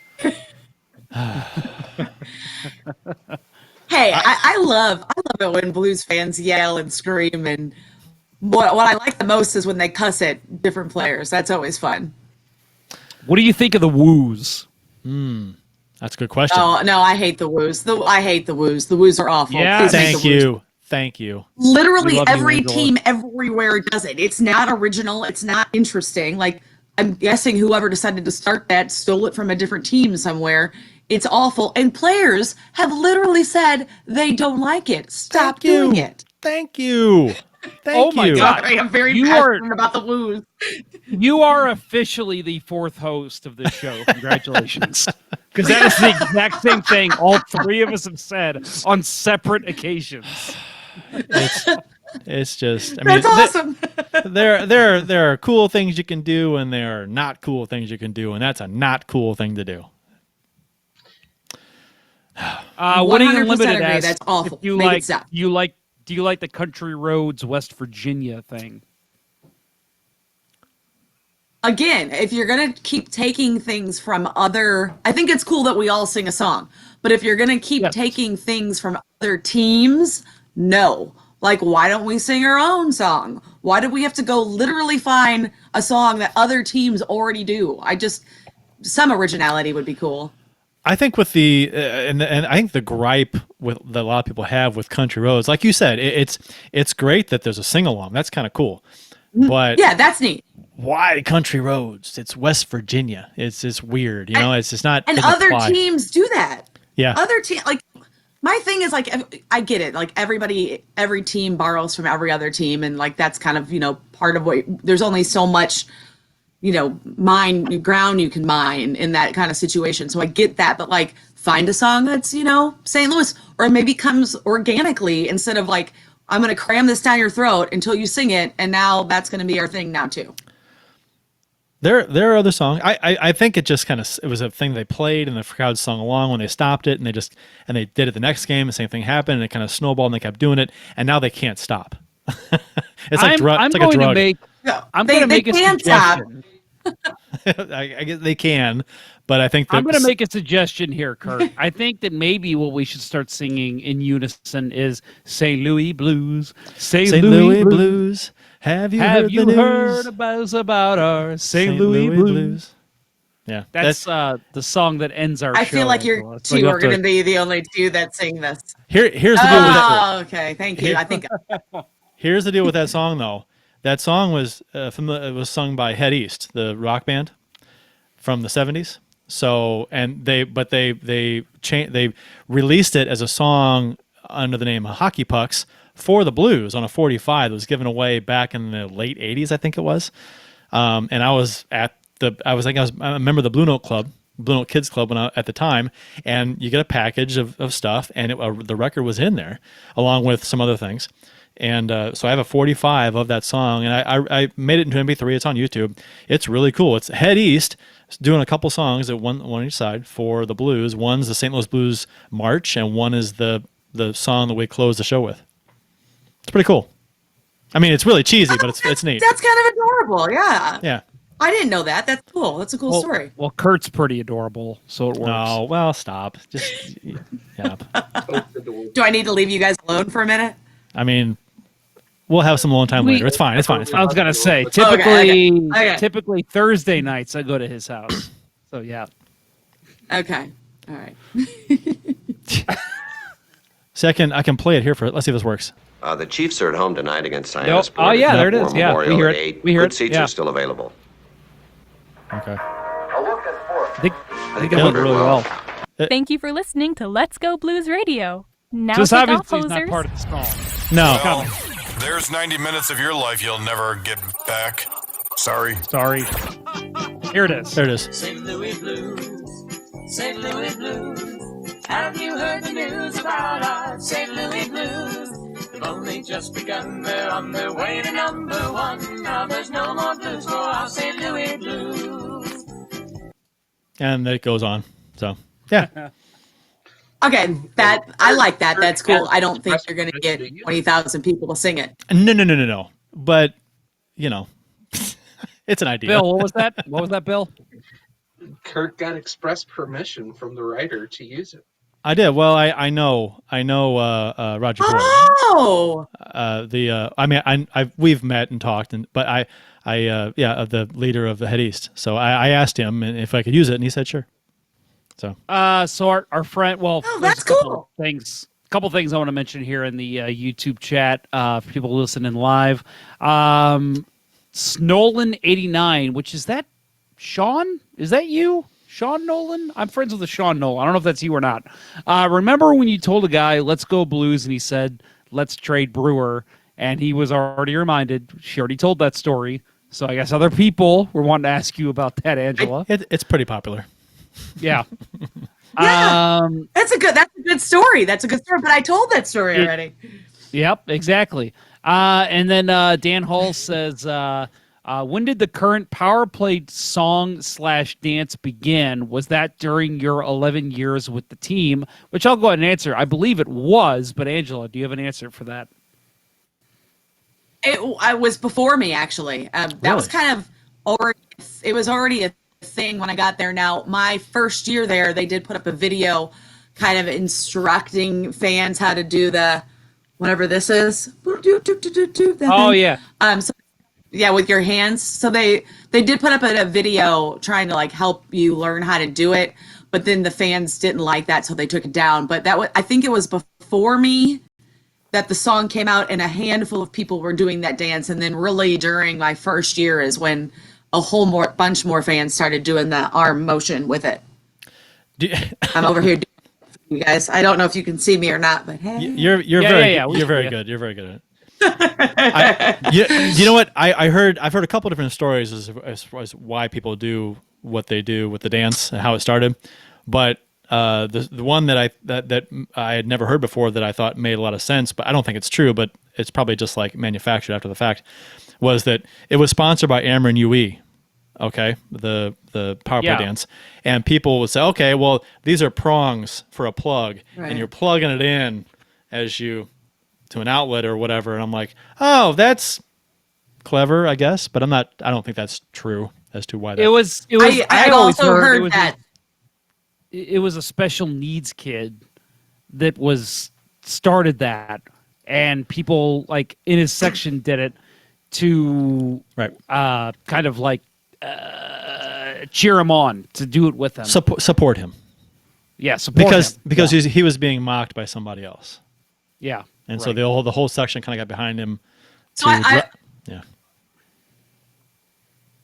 yeah, I've heard both of those stories, but I think it was always sponsored by Amron Yui, so I don't think that one is legit, although that one makes sense. But I've heard the other story about how it was a child who had some special needs and, he wanted to do it, and that section up. I've heard that story a ton. To be honest with you, I don't know which one's true.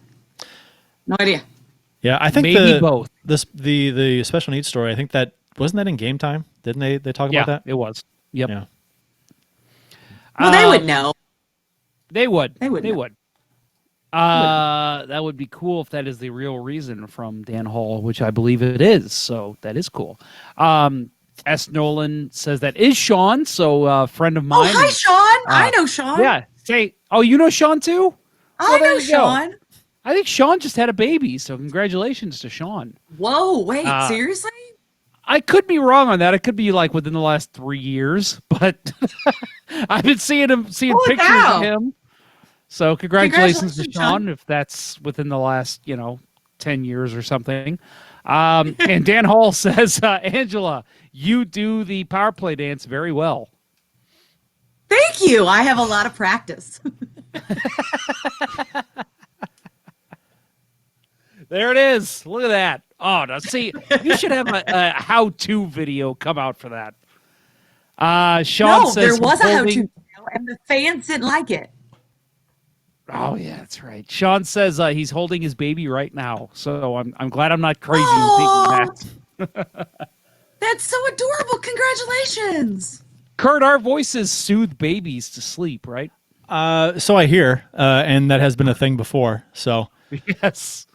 And my screen went. I can hear you. You guys can hear me, right? I can't. I can hear you. And yes. My screen has went black though, so I can't. We hear you. I can't see anything, but I can hear you. Okay. Well, I can't produce the show. Well, welcome to my world. I can't see any of you guys. That is. I'm wondering how. Well, I see all of you, and you all look beautiful right now. I just want to point that out. This is interesting. Oh, wonderful. Oh, well, I can do the show in the dark for a while, I guess. Sean says 5 months, so I guess I'm not too crazy in saying. Oh no! Wow, 5 months. I'm sorry, I missed it. Sean. Newborn, right? That's newborn territory, right? I don't know. I don't have kids, so yes. 5 months. You have a kid, Jeff. You know. I don't, dude. That was like 7 years ago. I don't remember anything. That was so long ago. You know how many beers ago that was? Your son is 7 years old? 7. He's going to be 8 in July. Holy cow, man. Okay. It didn't seem that long ago. Yeah. It's crazy, isn't it? Crazy to think I've been an adult that long. I'm still not an adult. Whatever. Are we still recording? Are people still listening to us at this point? I can't see anything. So I can see that you guys. I can hear you, but you guys all sound really muffly, like robot people. So I'm listening to you, robot-y like. Yeah, I'm wondering if it's going out right now. I'm wondering if it cut.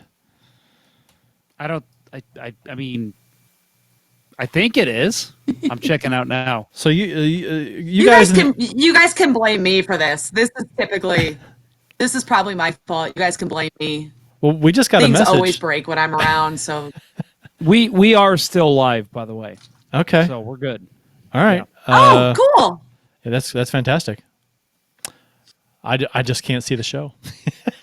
the browser window's gone black. Oh, wow. Winning Unlimited. I'm listening as I hold a picture of Sean holding a picture of his baby. There's your text to the show, everybody. Text to the show. Congratulations.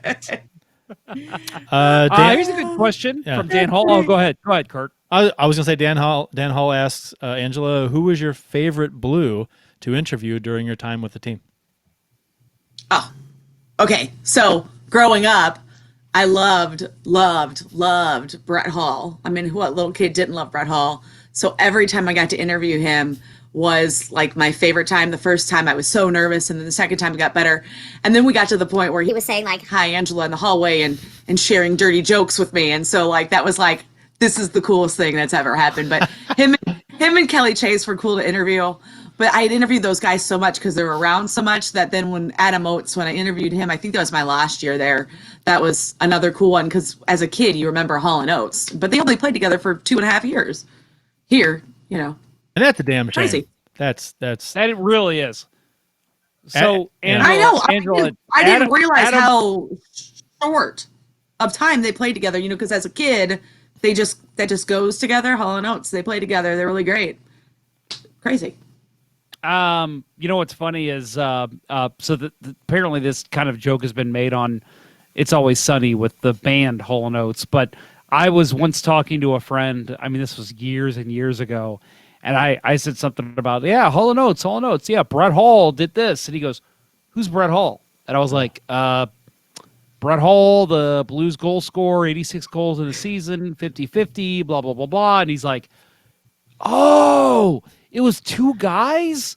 I thought the guy's name was Hall & Oates. And I'm like, oh my gosh, that's so funny. No. Wow. Oh, that's crazy. Yep. That's crazy. You want to do Today in Blues History? Yes, let's do it. Let's do it.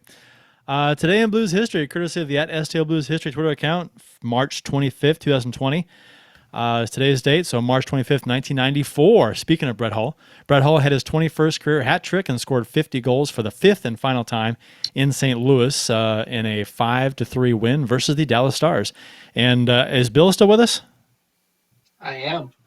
Who was in net? Who was in net from Minnesota in '94? Bill or Jeff? Do you know too? Who can get it first? Andy Moog. Wait. You said Darcy Wakaluk. Darcy Walker thinks he's Patrick Waugh, according to Hull. Yeah. So 94 Dallas, John Casey. And your guess, Jeff, was who? Darcy Wakaluk. You guessed Walker. You should have stuck with Moog. It was Moog. Ah, damn. March 25th, 2016. Brian Elliott recorded his third consecutive shutout, the third time he had done that with the Blues, and his 25th with the Blues overall as St. Louis clinched a playoff berth with a 4-0 win versus Vancouver. Vancouver! I'm glad you got it right this time. Vancouver, Joel Edmondson also scored his first NHL goal in this game. I remember that. It's weird, the weird little things you remember. I had a friend ask me, hey, do you remember in 2003 who scored their first goal against Patrick Waugh? And I go, yeah, Peter Sejna. Yeah, right. And I'm like, how do I remember that? I was in a bar watching that game. I don't know why I remember that either. I was in a bar watching that game. You were with me, Bill, weren't you? I was. Yeah. And we all three remember Peter Sejna's first NHL goal. It was the Blues' only goal in that game, I think. I think so. Yeah, they lost like 3-1. Yeah. Yeah, it was like the last game of the season. He was signed out of Colorado College right before that game. Hobie Baker award winner. Yeah. Yeah. I feel like Pierre McGuire right now. Well, you look like Mike Milbury, so you got all bases covered. Oh, awesome. I love my life. March 25th, 2019, last year, the St. Louis Blues hosted Cardinals night. Colton Parayko recorded his 100th career assist on a goal by Ryan O'Reilly, and Alex Pietrangelo recorded his 300th assist on a goal by Zach Sanford. So, and the Blues obviously wore the Cardinals Blues mashup jerseys and warm-ups. And I wanted to talk about these for a little bit. The Blues Cardinals mashup jerseys. I think the Cardinals versions of these jerseys have been kind of bad. The Blues ones look pretty good, I think. But there's a picture floating around of Marcelo Zuna. I would share it right now, but I can't see my screen. Of with his shirt tucked in, and it looks really bad. But so, what do you guys think of the Blues mashup, Blues Cardinals mashup jerseys? So here's what I think about this. I think that baseball, hockey jerseys turned into baseball jerseys. It's not a good look. It's never seemed to work. But I think you can make a pretty good baseball jersey into a hockey jersey. So when you see like the Blues taking warm-ups with those long sleeve Cardinals sweaters, there's a picture you shared in our little thing here, Kurt, with the old school blue Cardinals jersey, powder blue, yeah, and it's the powder blue with David Backus posing with it. Those look fantastic. Those are great looking jerseys, and it's just because I think it's easier to turn a baseball jersey into a hockey jersey, opposed to the opposite. Angela, you're a fashionista. See, now I think they both work. Yeah, I am. I'm a fashionista. I'm not a fashionista, but I like them both, actually. I think that's what it is. I think your eye is not used to seeing it in that way, and then that's what's weirding you out about it. Because I think they're both really, really cool. That's one of the things that I love about the Blues Cardinals game and the Cardinals Blues game is I think it's fun to go see what those jerseys going to look like. I think that's always been a ton of fun. I think they both look really great. I think for me personally, the horizontal stripes I think the Blues have at the bottom on the Cardinals short sleeve jerseys, when you tuck it in, it looks kind of, that's where it gets me personally. So that's it's because they're tucking it in that you don't like it. Sure, yeah. That's most of it. Yeah. Care. Yeah, well, let's be honest here too. Yeah. Like I've played with guys in men's leagues who they tuck the tops of their jerseys into their elbow pads. You guys have seen that, right? Or they they take the so that way their arms are a little more exposed. Maybe like over the summer, it's just a little easier to play that way, and it doesn't look good. Like you look at a jersey and you say, "Oh, it's a great looking jersey," but when the arms are tucked in, it just and the arms are exposed. It looks like a short sleeve shirt. I'm sorry, like a short sleeve shirt. It just doesn't look that good. But when the arms are flowing and you've got the whole design down the sleeve, it looks better. I think it's the same thing Angela's saying. When you tuck in the bottom of the shirt, it just doesn't look right. So I think that when you see a hockey jersey as a baseball jersey, it just doesn't look like it fits. So Angela, those who tuck in hockey jerseys, like their jeans, yay or nay? No. I mean, unless you're a girl can pull that off. Girls can pull off a lot that guys can't. I think guys have to be more careful. Yeah, that's very true. Guys have to be very careful. I will admit, man, a girl wearing a hockey jersey or a hat, that's all I ever needed when I was in college. Like, yep, I don't need. She's a fine looking lady. That's all I got to say about her. Just any hat. I have questions. Just any hat, like cowboy hat, construction worker hat, baseball hat, like any hat. Like I have questions here. Construction worker is the only one that you said there that I'd probably say no. Let me guess, Jeff. You got. I'm picturing what you're thinking here. Okay, Jeff. You baseball hat. The bill is curved a lot, and the frayed front. That's what you're liking. That's what you're liking. Okay, I gotcha. Yeah, good stuff. Overly curved bill, frayed front. That's what I yes, know. Angela, I know what you're you. doing, except with a hat and not a hand. Right? Yes, I'm just trying to show you. I don't have a hat handy, so. I forgot you guys could see me because I can't see you guys.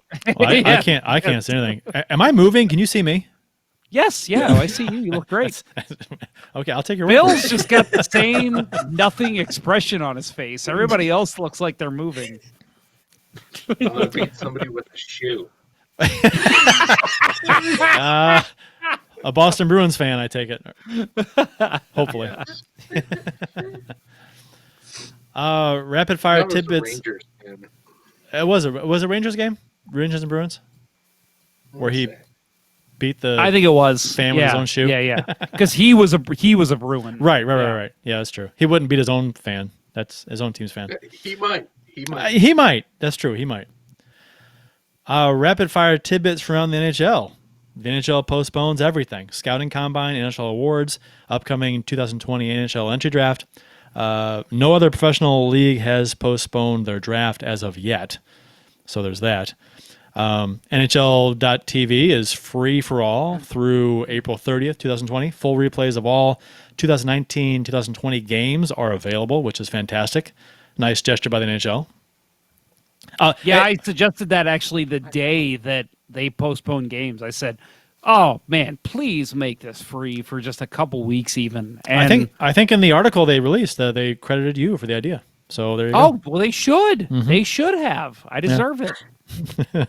I do so much work for this sport. So I'm going to be that guy. I paid for NHL TV. Do I get a refund? Everyone's getting it for free now. Hey Carter, you still working every day? You still earning a paycheck? I am, but other people who are earning paychecks get to watch it for free too. So why shouldn't I? Shut up. Just shut up.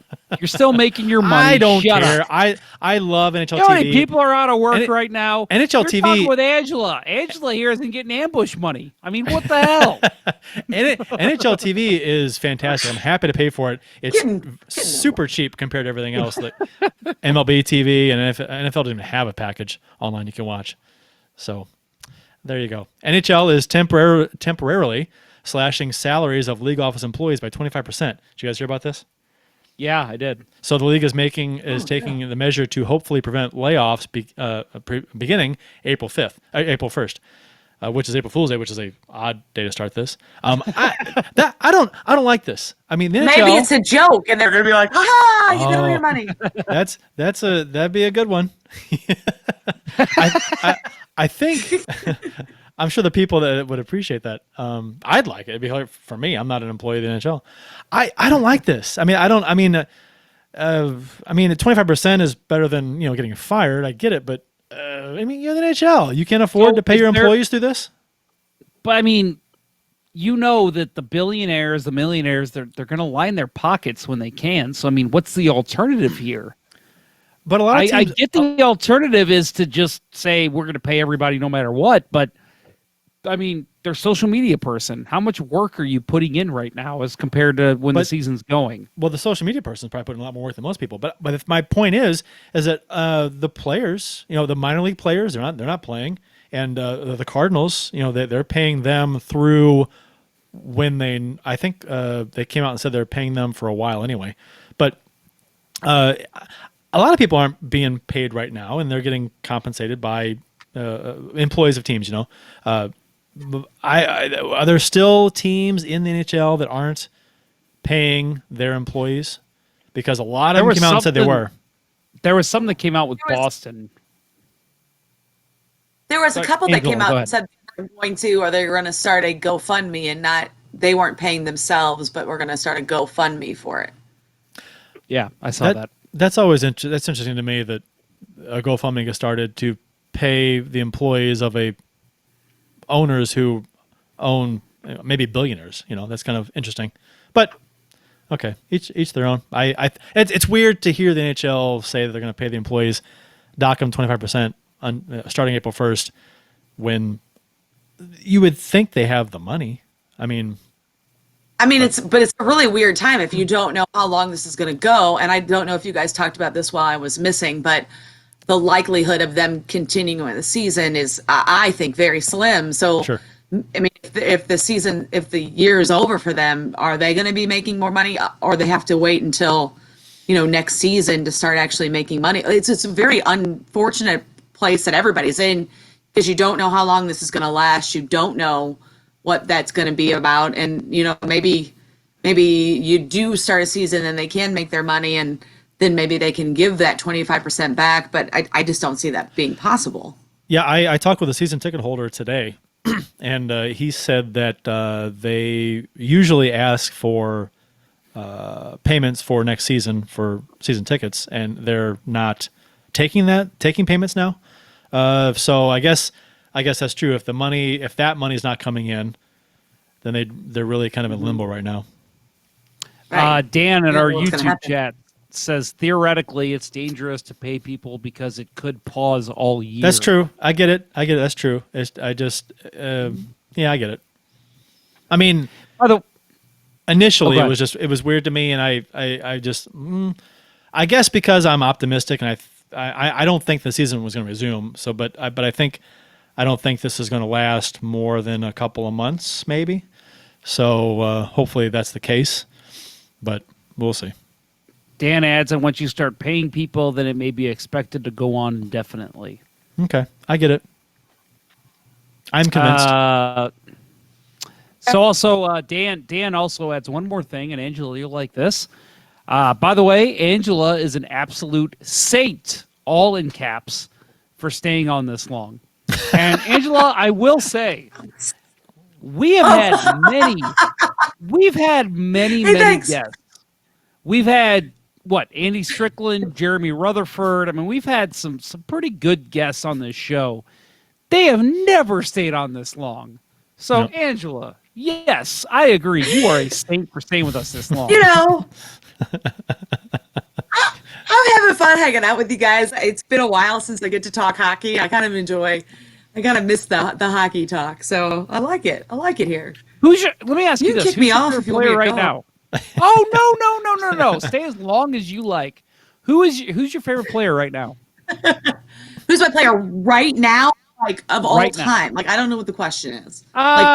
Today. The players Come on, Jeff. on the roster. The players on the roster. Who is your favorite? Perron. It's Perron. Last year, it's always Perron. David Perron's one of my favorite players. He's pretty awesome. I miss his white skates, but he's one of my favorites. Oh, yeah. Who doesn't miss the white skates? I mean, I really Andy wish Murray? he would. I really wish he'd bring those out just one time, maybe in a retro style game. He should wear. that'd be great. He should wear them when they wear the retro jerseys. Yes, That'd be that would be great. I love him. Blues, dude. Fans would love that. The minute yes. he'd come out on the rink, people would be like, "He's wearing the white skates." I say yes. I mean, you have to. I don't know why he's not. I kind of was hoping he was going to do that at the All-Star game. I was really hoping for that, but he That didn't. would have been awesome. I didn't even think about that. I know. Fedorov, I thought so, too. I think Fedorov kind of started the white skates thing. The Nike white skates. Didn't he have one of the first pair? Yeah, he wore the Nikes. Yeah, didn't he have the aluminum Nike stick too? A lot of people had aluminum Nike stick. I had that stick. That was a good I had stick. one, and it was stolen from me from my goalie coach on my high school team. That's a real story. So you And knew I'm who stole pissed it. about it. And I you- knew who stole it, and he was like, "No, I didn't What? take it. I saw it in the back of his car." I'm like, "Dude, it's sitting right there. I see it." No. That's that. I've had that. That's mine. Fuck you. That's my stick, man. Did you have the silver and green, silver and blue, or silver and maroon? What'd It you was have? the silver and green. Okay, so you had the hull. I had the silver and blue. Yeah. Okay, that's a good one. Yeah. I love that stick, man. He asked me to borrow it because he was working with our goalie in practice, and he was like, "Oh, hey, I need a lefty stick. Who's a lefty?" And I was like, "Yeah, hey, man, I got a Nike aluminum in there. Just take it." And so he went in. He used it the whole practice, which was fine. Next thing I know, it's not in there. It's not in the locker room afterward. I'm like, "What the hell?" So I approached him in the parking lot, and he was like, "No, man, I put it in the locker room. I don't know where it is." I looked in his car and I saw it sitting there, and I go, "Dude, that's my stick. I see it in there. It's cool. Just grab it and give it back to me. No problem. Like I won't be mad. It's an honest mistake." No, that's mine. Well, then why did you ask to borrow a stick earlier, asshole? Yeah, I'm still pissed about that, and that was Jesus, 14 years ago. What's his name? Where does he live? You want us to go over there and take care of it? I got to think of his name. You know what? I might have to actually text my goalie friend, and he'll tell me. I'll think about it. But I will call him out on air because he deserves it. You should find him on social media and call him out and say, "Hey, you owe me a stick." You owe me a Nike aluminum stick. Nike I wonder or if Easton? this many years later he would actually admit to taking it now. Yeah, it was me. That's what I want to know. Because, there's a lot of stuff that you wouldn't admit to at the time, but now you're like, yeah, okay, that happened. Yeah, what's he going to do? It was 20 years ago. Who cares? Right. Oh, here's a great question real quick from Dan Hall. He says, what are each of you, including Angela, working on during this quarantine that you always wanted to do but didn't have time to do? Angela, we'll start with you. Is there anything going on right now? I mean, to be honest with you, I've been working on my demo reel and resume, which cool. is okay. cool, but that's what I've been working on. I guess I need to pick up a hobby is what he's telling me. Dan is telling me Right. I need to start to learn how to play guitar. I'd like to learn to play guitar. I don't have a guitar, and I can't go to the guitar store because it's closed. But I'm going to say the first step in learning how to play the guitar is to have a guitar. Well, I don't have one, and I'm pretty sure guitar stores are non-essential, so they're probably not open. Oh, yeah, right. It's probably true. All right. How about you guys? What are you guys working on? Yeah, Jeff, what are you working on? I'm texting my goalie right now, so go ahead. I've got a utility room in my basement that I want. There's a portion of it that I want to build a workbench and bring some of my tools from the garage down into the basement and set that all up as a work area. So that's something I want to do. I think I probably should be doing, but I don't think Lowe's is open to buy the wood to do that. No, Lowe's is open. That Are is they? considered an essential business. Yes. Lowe's is essential. Okay. Yeah. I wonder. Really? Okay. Construction is counted into that, and Lowe's falls under the construction category. Okay. Good to know. I may go to Lowe's. Fun facts from Angela. Cool. Awesome. And if they're closed, That's the name I will... of Angela's. That's the name of Angela's new podcast. Is Fun Facts from Angela. Fun facts, and it's just me spewing random information. Great. Yes. You should. You don't have a podcast, do you, Angela? Everyone else does. I do not. I don't have a podcast. You should. Hell, You should even start a. we have a podcast. You should start a blues podcast because literally everybody else has one. I feel like if there's that many, I'll just hang out with you guys when you invite me. Okay. You were on Blues NHL podcast for a while. Yes, weren't you? I was. I was actually on there once a week. That was cool. That was fun. Good guys over there. Yeah, I got to give the insight into what was happening in the stadium, but then when I went to the Rays, they didn't want my input anymore. Oh. Well, Angela, we will always take your input on Hey, Let's Go thanks! Blues Radio. So what I've been working on is something that a lot of people know I do. I've been trying to upload more classic NHL games I have from my VHS tapes on YouTube whenever I get a chance. So, as I said, I work from home now, and I've got 2 screens, and my work computer only allows me to use one screen, so I use the other for editing and uploading video. So that's what I've been doing. So check out my YouTube channel if you haven't seen it. And yes, Angela, I'm a huge nerd. I upload videos from like the late 90s to like early 2000s of blues games. And other I did games not too. call you a nerd. I did not call you a nerd at all. I thought it was a fun hobby. I don't even thank think you. I don't think a nerd is an insult. Really, it's more. Oh, nowadays it's Not like, anymore, oh no. yeah, I'm a nerd. Yeah. Yeah. There's difference between geeks and nerds, though. There's a difference. I'm not sure what it is exactly, but there's a difference.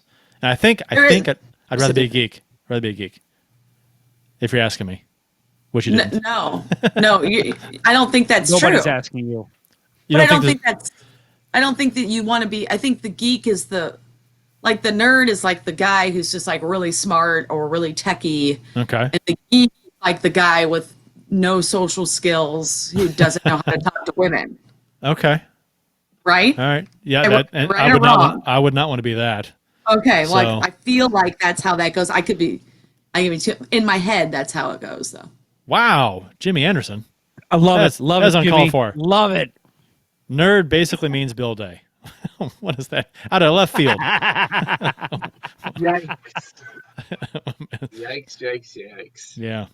I mean, he's getting the ugly Ronaldo, and he's getting he's spilling beer on his keyboard, and it's Like been a I night. said before, I love my life right now. So far, 2 NHL players, both unnamed members of the Ottawa Senators, have tested positive for the novel coronavirus. Those are the only 2 that have NHL players that we know of that have the virus. The Blues came out and said that a relative of a Blues employee has tested positive, which I thought was a funny story. How far do we go? Yeah, my grandpa's sister has. Well, no, because it makes sense if it's like it's a Right. family member they're around and then they went to work and were around other people. That makes sense that they. Right, sure. Odd that it was like on the news, but Right. I think it needs to be told to those employees. I'm wondering how much once they do more and more testing. I'm wondering how many more people are gonna have it too. Right. Weird times. We're living Yes. in really weird times. Very much so. Sportsnet. Kids are Right. going to learn about down the road. Kids are going to learn about this weird shutdown of life in history books. I'm wondering too. I told my kids the other day. I was like, you guys, because they're in 3rd and 4th grade, and I'm like, you guys are gonna look back on this and say, oh yeah, I remember that time we got to stay home from school for a few weeks or whatever, a month, or couldn't finish the school year or however long it goes because of this this virus. It's gonna, like you said, it's gonna be in history books and stuff. It's gonna be one of those things where It's weird. Do your kids realize what's going on? I always wonder that, like, because I don't have any children. So do your kids realize what's going on, or is it more like, I get to stay home from school? This is so awesome. I don't. I think they like working here at home, but I don't know if they've grasped the severity of it. I don't think a lot of people have grasped the severity of it No. to some degree. But I mean, I think they understand a little bit, but I don't think they really are concerned. They don't know anyone that has it. They don't. So their immediate family and their friends and stuff, they don't have it. So they're kind of like, okay, we're dealing with it. I have the news on a lot here at home, which is I'm not sure if it's a good idea or a bad idea, but so they catch things in bits and pieces. And my daughter's a sponge, so she soaks up everything. I'm sure she knows more than I think she does, but they don't let on like it bothers them at all. Yeah, it's just that to me is weird. Like, I took a walk around the neighborhood today, and it was clearly written in, with a child's handwriting, and it was like the sidewalk chalk, and it said, "Take a moment to boo the coronavirus," and it had like a big X out on what was supposed to be like a photo of a virus, and I was like, that's kind of what got me started thinking. Like, I wonder how kids are taking this all in, because obviously they know something's off. They get to be home and taught by their mom or dad or whoever, so just interesting. Well, something I know about you is that you have an elementary education degree. So you learned that earlier today. You had I've always known. Today. I've always known that about you. No, I mean my son has special needs, so I do think he's a little bit more. I don't want to sound negative here, but I think he's a little more oblivious. But I asked my wife earlier, who works in preschool education. She works with what's that called? Early childhood. Mm-hmm. Early childhood. Thank you. Yes, she's in early childhood, and she said that her kids don't really understand, but she thinks like kindergarten, 1st grade. She thinks that's when they really kind of start to get like my son all the time. I mean, he sees me putting socks on, and he comes up to me and he'll go, "Bye-bye." And I'll go, no, bye-bye, buddy. We're not going bye-bye today. And he'll just go, like, he'll see me maybe changing shirts or going to take a shower, and he'll go, bye-bye, bye-bye. And I'm like, no, Shay, we're not going bye-bye. Like, he wants to go somewhere, and it's just, he'll ask, like, zoo, he'll ask school, he'll ask bus. But today he was asking store. Like, it was like, please, take me anywhere but here. I just want to leave the house. So yeah, exactly. So when he sees you, when he sees you shower, it's like, oh, today's Saturday. Yes, it's the weekend. It's the weekend. My dad is showering. So Sportsnet proposed some possible playoff scenarios if the season did resume, which hopefully it does. I don't think it's very optimistic that it will, but we'll see. There's like 5 or 6 suggestions here, so I'll just run these down, and you guys can let me know yay or nay if you like these or not. So the first suggestion was a March Madness style single elimination tournament. Yeah, I agree. No, especially as a Blues fan, their game is wearing other teams down. Single game, no, they'd be screwed. Yeah. I agree. A lot of teams would. You get any given day you can lose a game to anybody. I mean, what's the line from Mallrats when the Whale beats was it Montreal? Once, maybe twice in a lifetime. Vancouver, yeah. Vancouver. I think that's probably lost on Angela. There's a song, "Make Love to the Stanley Cup." It's a Vancouver Canucks song. It's on YouTube. Anyway. Okay, I'll look it up after this.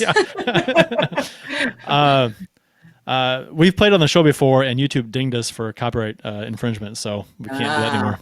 No, don't do that again. No. Second option was to rank the teams by point percentage. The top 7 in each conference get in, leaving one spot open on each side of the draw. Now have your single elimination bracket as the next 8 teams, seeds 8 through 15, compete for that final playoff spot in the East and West. So naturally, you'd rank the competing teams 1 through 8 in each conference. Detroit does not get in. Again, anything with single elimination, I'm not for. So I'm going to say no on that one as well. Wait, are we just playing for funsies playoffs? Or are we playing for win the Stanley Cup playoffs? This is Stanley Cup playoffs. This is to award the cup. No, then I don't like that either. Yeah, me either. No. Take the top 8 teams in each conference and rank them by point percentage. Now have the first and final rounds be best of 9 series that allow teams more time to find their footing when they come back from a long layout. This is like going right into playoffs after cancel the rest of the season, go right into playoffs. So they give a 9-game series that allows more teams to find their footing when they come back from a long layoff, and gives an elongated showcase series at the end. So in the middle, you could whittle down the best of 3 or 5 to save some time. And it's saying, can't you see the headline? Game 9, it's all on the line. If you're wondering, Major League Baseball has used best of 9 series before. That was a long time ago, including the infamous 1919 Black Sox series. I don't like that either. That's too complicated. And No. Nope. I think at this point, if you're actually going to award the cup to somebody, it has to have a little asterisk by it. Like, didn't really count. You know what I mean? No matter how you award it, because they're not going to be able to come back and finish this season and do playoffs. I just think that's highly not going to happen. There was that conversation for the strike shortened season where there was a cup awarded that season, but they only played half a season. I guess that's true. All right, fair enough.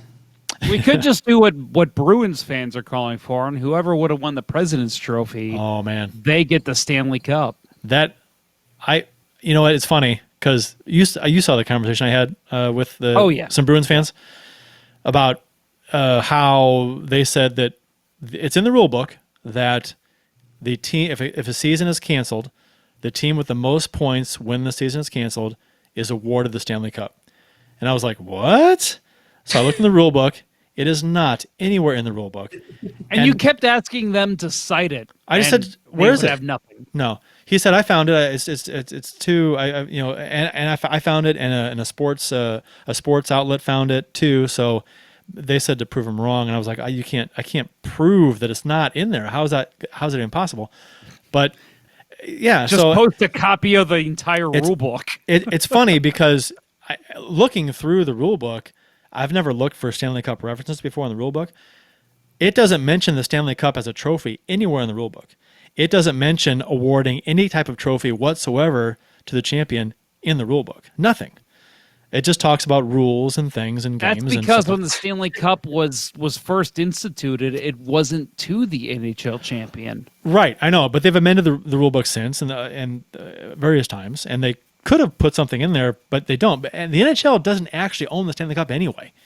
Yeah. So that could be why it's not in there. That's why in 04-05 there was people saying that there should be a tournament between men's league teams to determine a Stanley Cup winner. Yeah, that was. Do you remember that? Yeah, I do. And because the cup was awarded before the NHL existed to other leagues, so that's interesting. It's not always just been a Stanley Cup thing, an NHL thing. Okay, so next option. So we've agreed all of these so far are crap. I'm assuming, are any of these good? Maybe, but this is coming from Sportsnet. So they're just like, I don't know. If you can't have 4 rounds of best of 7, you can't do it. But So the second last one was rank the squads by point percentage in East to West. Seeds 4 and 5 of a one-day play-in to leave 4 clubs on either side of the ledger. Now, if time allows, you do a best-of-7 series the rest of the way, with an option to do a best-of-5 first round if required. See, all this is complicated and stupid. It takes 3 series wins to make the Cup final under normal circumstances, and teams usually hang a banner to mark that achievement. Hanging out rings for 3 series wins would be legit. I don't agree with that either. So, the only way that I've seen that and I don't know if it would even work, that you take the most amount of games played, and for the NHL, the Blues are up there. That's 71 games played, tied with like Vegas and Edmonton and Winnipeg, Anaheim. Those kind of teams have played 71 games. So you take the teams that have not played that amount of games, 69 games, 70 games, and you have them all face each other until everybody gets to 71 games. And again, I don't know if that will work because there's going to be maybe an odd team out. But, you look at Detroit and Ottawa and you just say, well, they don't really matter. So you have them play each other to where everybody gets to 71 games. Then you take the top 8 teams from each conference. You do the best of 7, whether that's in July, whether that's in August, whenever you can resume the season, and then maybe you restart the NHL season in November. Maybe that's the only way I see it, where I think you could still play this out to where you get fair amount of teams in the playoffs, and then you start the next season. That's the only way I see this working. Here's the last one. So have 3 rounds of best of 5 or 7, give everyone a few days off to rest, and then the media takes care of the hype. No. Listen, this is the best part. to have them meet in a Super Bowl type event, one game Stanley Cup final, neutral site, assuming travel restrictions have loosened and fans of both teams can make the trip. I'm not saying I like this idea. I don't. But if they did it anyway, and had like a week off before this big, huge Super Bowl type Stanley Cup final game, and people, it was the build up for the whole week, and then the entire day of the game would be like Super Bowl Sunday, where people would just like have parties and stuff. I'm like, that would be kind of fun if they did it that way. It wouldn't be better than a 7-game series, but if they did it that way, the hype and the parties that day, it'd be kind of cool. Yay or nay? What if you did like a tournament style? If you did like a weekend and you said, all right, we're going to have playoffs before this, and then we're going to have a best of 3 between the top 4 teams, and then the championship tournament is played on a Sunday, and it's kind of like the All-Star game. Play 2 games, maybe 3 games if it gets tied, and maybe 2 periods each. I don't know. Is that something you'd like? The same team playing? I'm saying you enter the weekend with 4 teams. Yeah. One team walks away as the victor. So you'd have on Saturday you'd have all the semifinal games, or I guess the conference final games. Oh, so one off. And then on Sunday you'd have maybe a best of 3 in one day, but each game is only 2 periods. What? Yikes. Oh, no, stop it. This is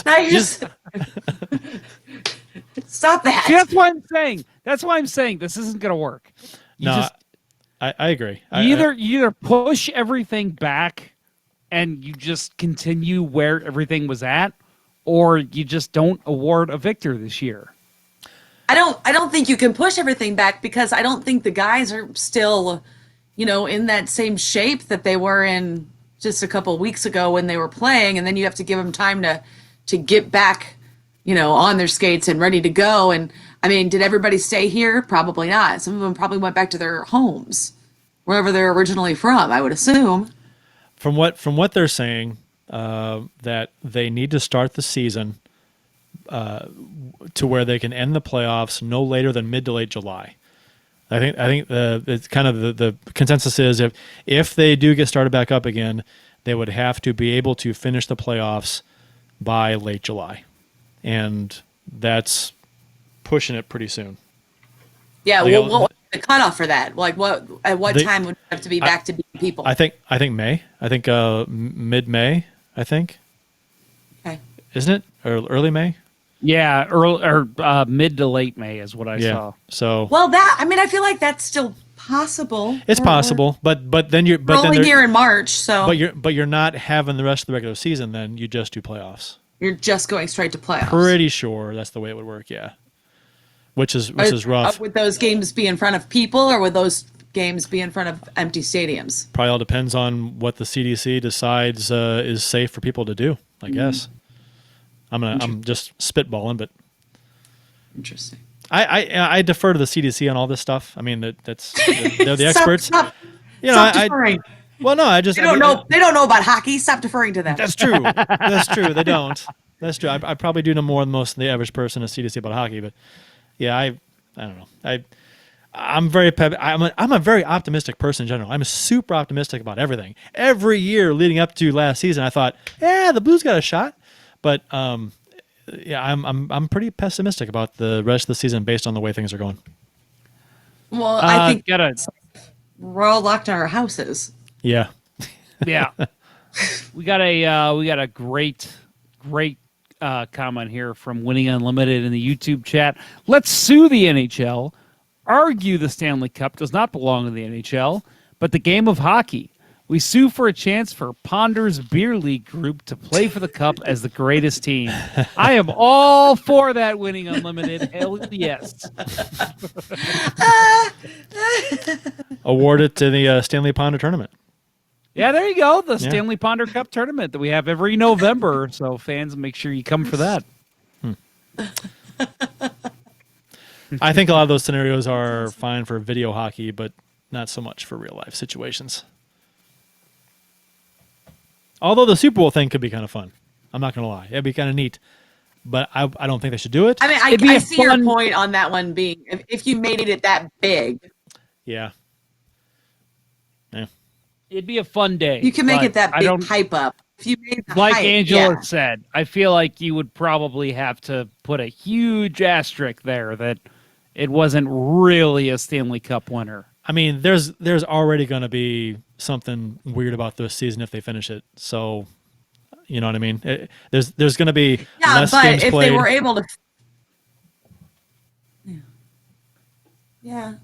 but if they're able to like really do it the way we're all accustomed to, it would be less bad than like, hey, let's do this one game off elimination and then let's go and have a Super Bowl hockey style, and that's just all of it's odd.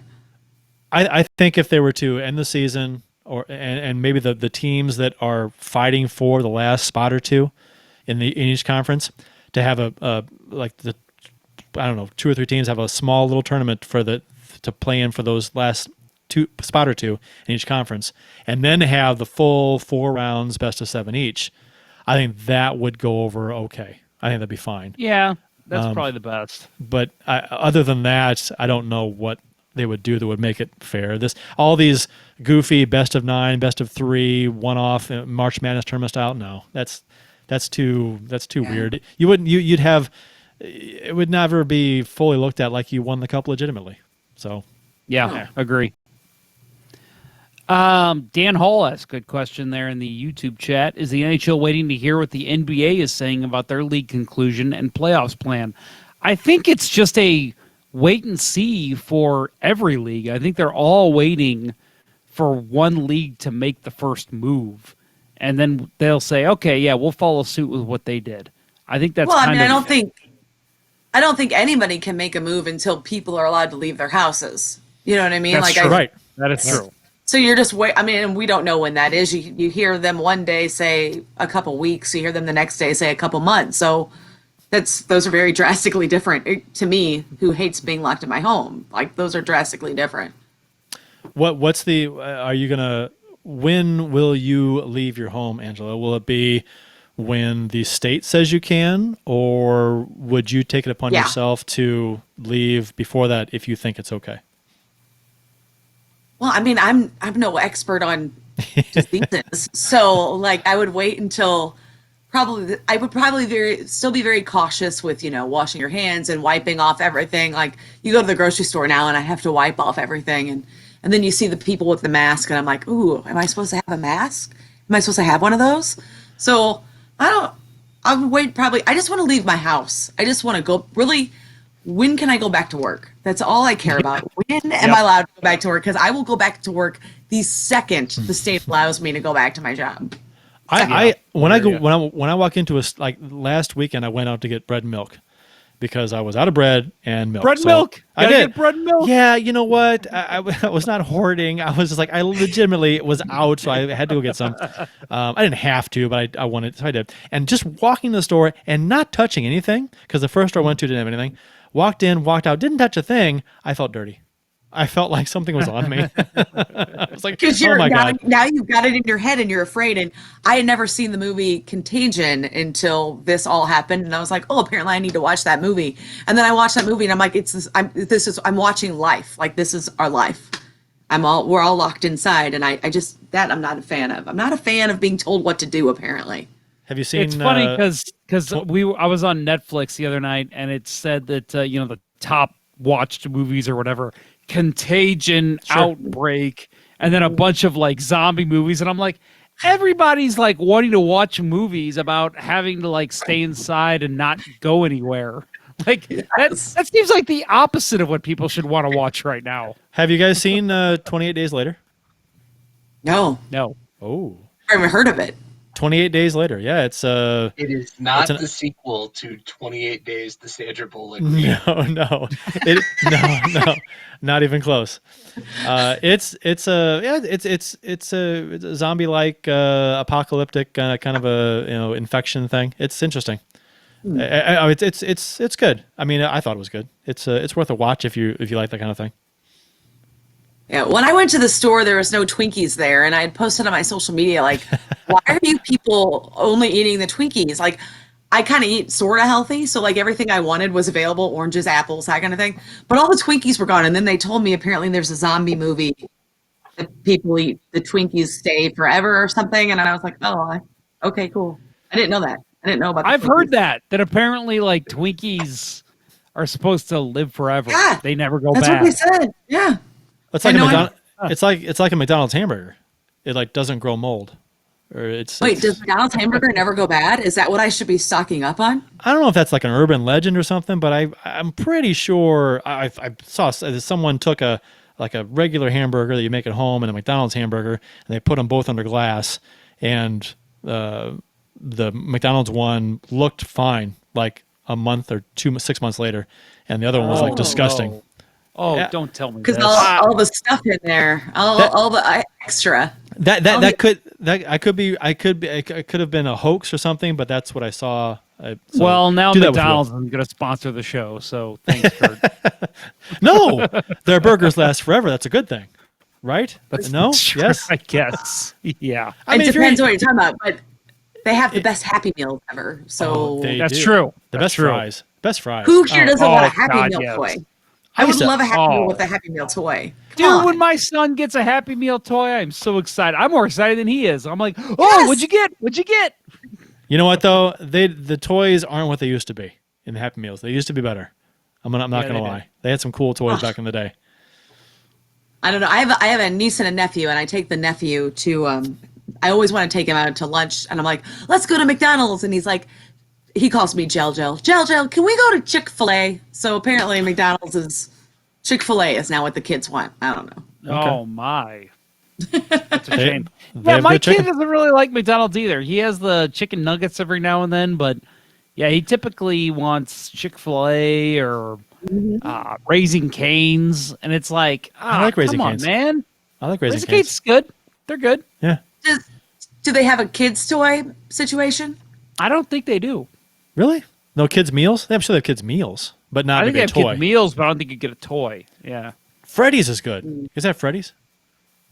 Freddy's. So Freddy's is only in St. Charles in Missouri. Really? Because there's a couple on this side of the river. It's Freddy's Steak Burgers, a lot like Steak and Shake, but they have a lot more like custard dessert options. It's pretty good. Yeah, I'm South County. You're what? Webster Groves, right, Angela? Well, that's where I'm from. I currently am in Crestwood. I live in Crestwood now. Oh, Crestwood. Oh, I used to work out at that Planet Fitness right over there in Crestwood, right by the Schnucks. By the Chinooks, yes. Yeah. Okay. It's really close to my house, Ponder. Well, I wish I would have known that. I would have stopped by every day. That's not weird at all. Not at all. No. Not at all. All right. I'm out of topics, and I know that Angela's probably like, this show was going on forever. I'm actually, don't tell anybody, but having a really good time. Don't tell anybody, but you're having a good time. Well, good. Angela, man, I think I can confidently say that you are the longest guest we've ever had. Yes. I didn't know I was setting a record, but I'm in. That's awesome. Congratulations. That's fantastic. Yay! I mean, we've had people on for, like I said, I had Rutherford on for like an hour and a half that one time. Yeah. But nothing like this. This is crazy. You know what? Take that shirt back. Don't give it to the winner today, and give it to Angela for being on the show the longest. She deserves it. Yeah. She deserves it. I think the person who won it is going to want to have it themselves. I already forgot who it was. All right. Although it was like Amber. I think her name was Amber. Amber or something. Yeah. Amber, reach out. Angela, what size shirt do you wear? I don't know. Are they men's or women's? Men's, right, Kurt? I believe other women's sizes. I think they're men's sizes. If they're men's sizes, a small. Okay. Well, we will get you a shirt. I promise you that. Yay! You've earned it. You have earned it. Now I would love a shirt. Which one do you want? There's letsgoblues.com/shop. There's a handful on there. I don't know. Let me go ahead and show the one off that I'm wearing. I can't see you, remember? Oh, that's right. Damn. I can hear you. I can't see you. Well, I'll tell you what. Go to letsgoblues.com/shop and let us know which one you want, and we will get one sent to you. Wait, I get to pick? Oh, this is going to be so fun. Yeah, you've earned it, ma'am. That's awesome. I'm not doing it right now. I'm doing it right now.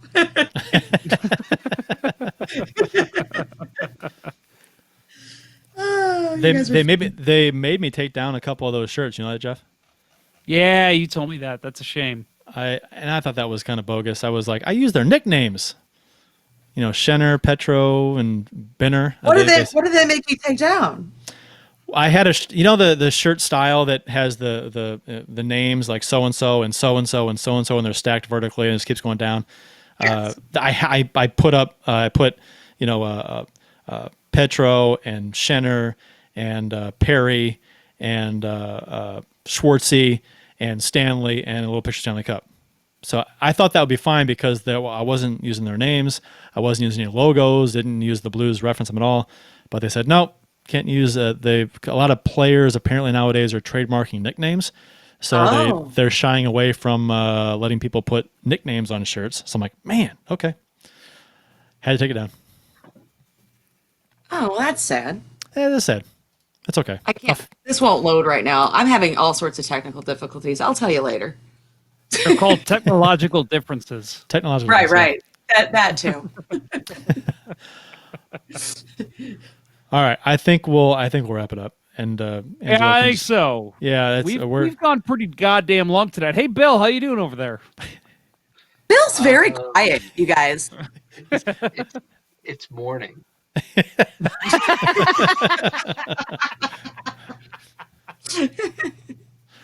I'm actually.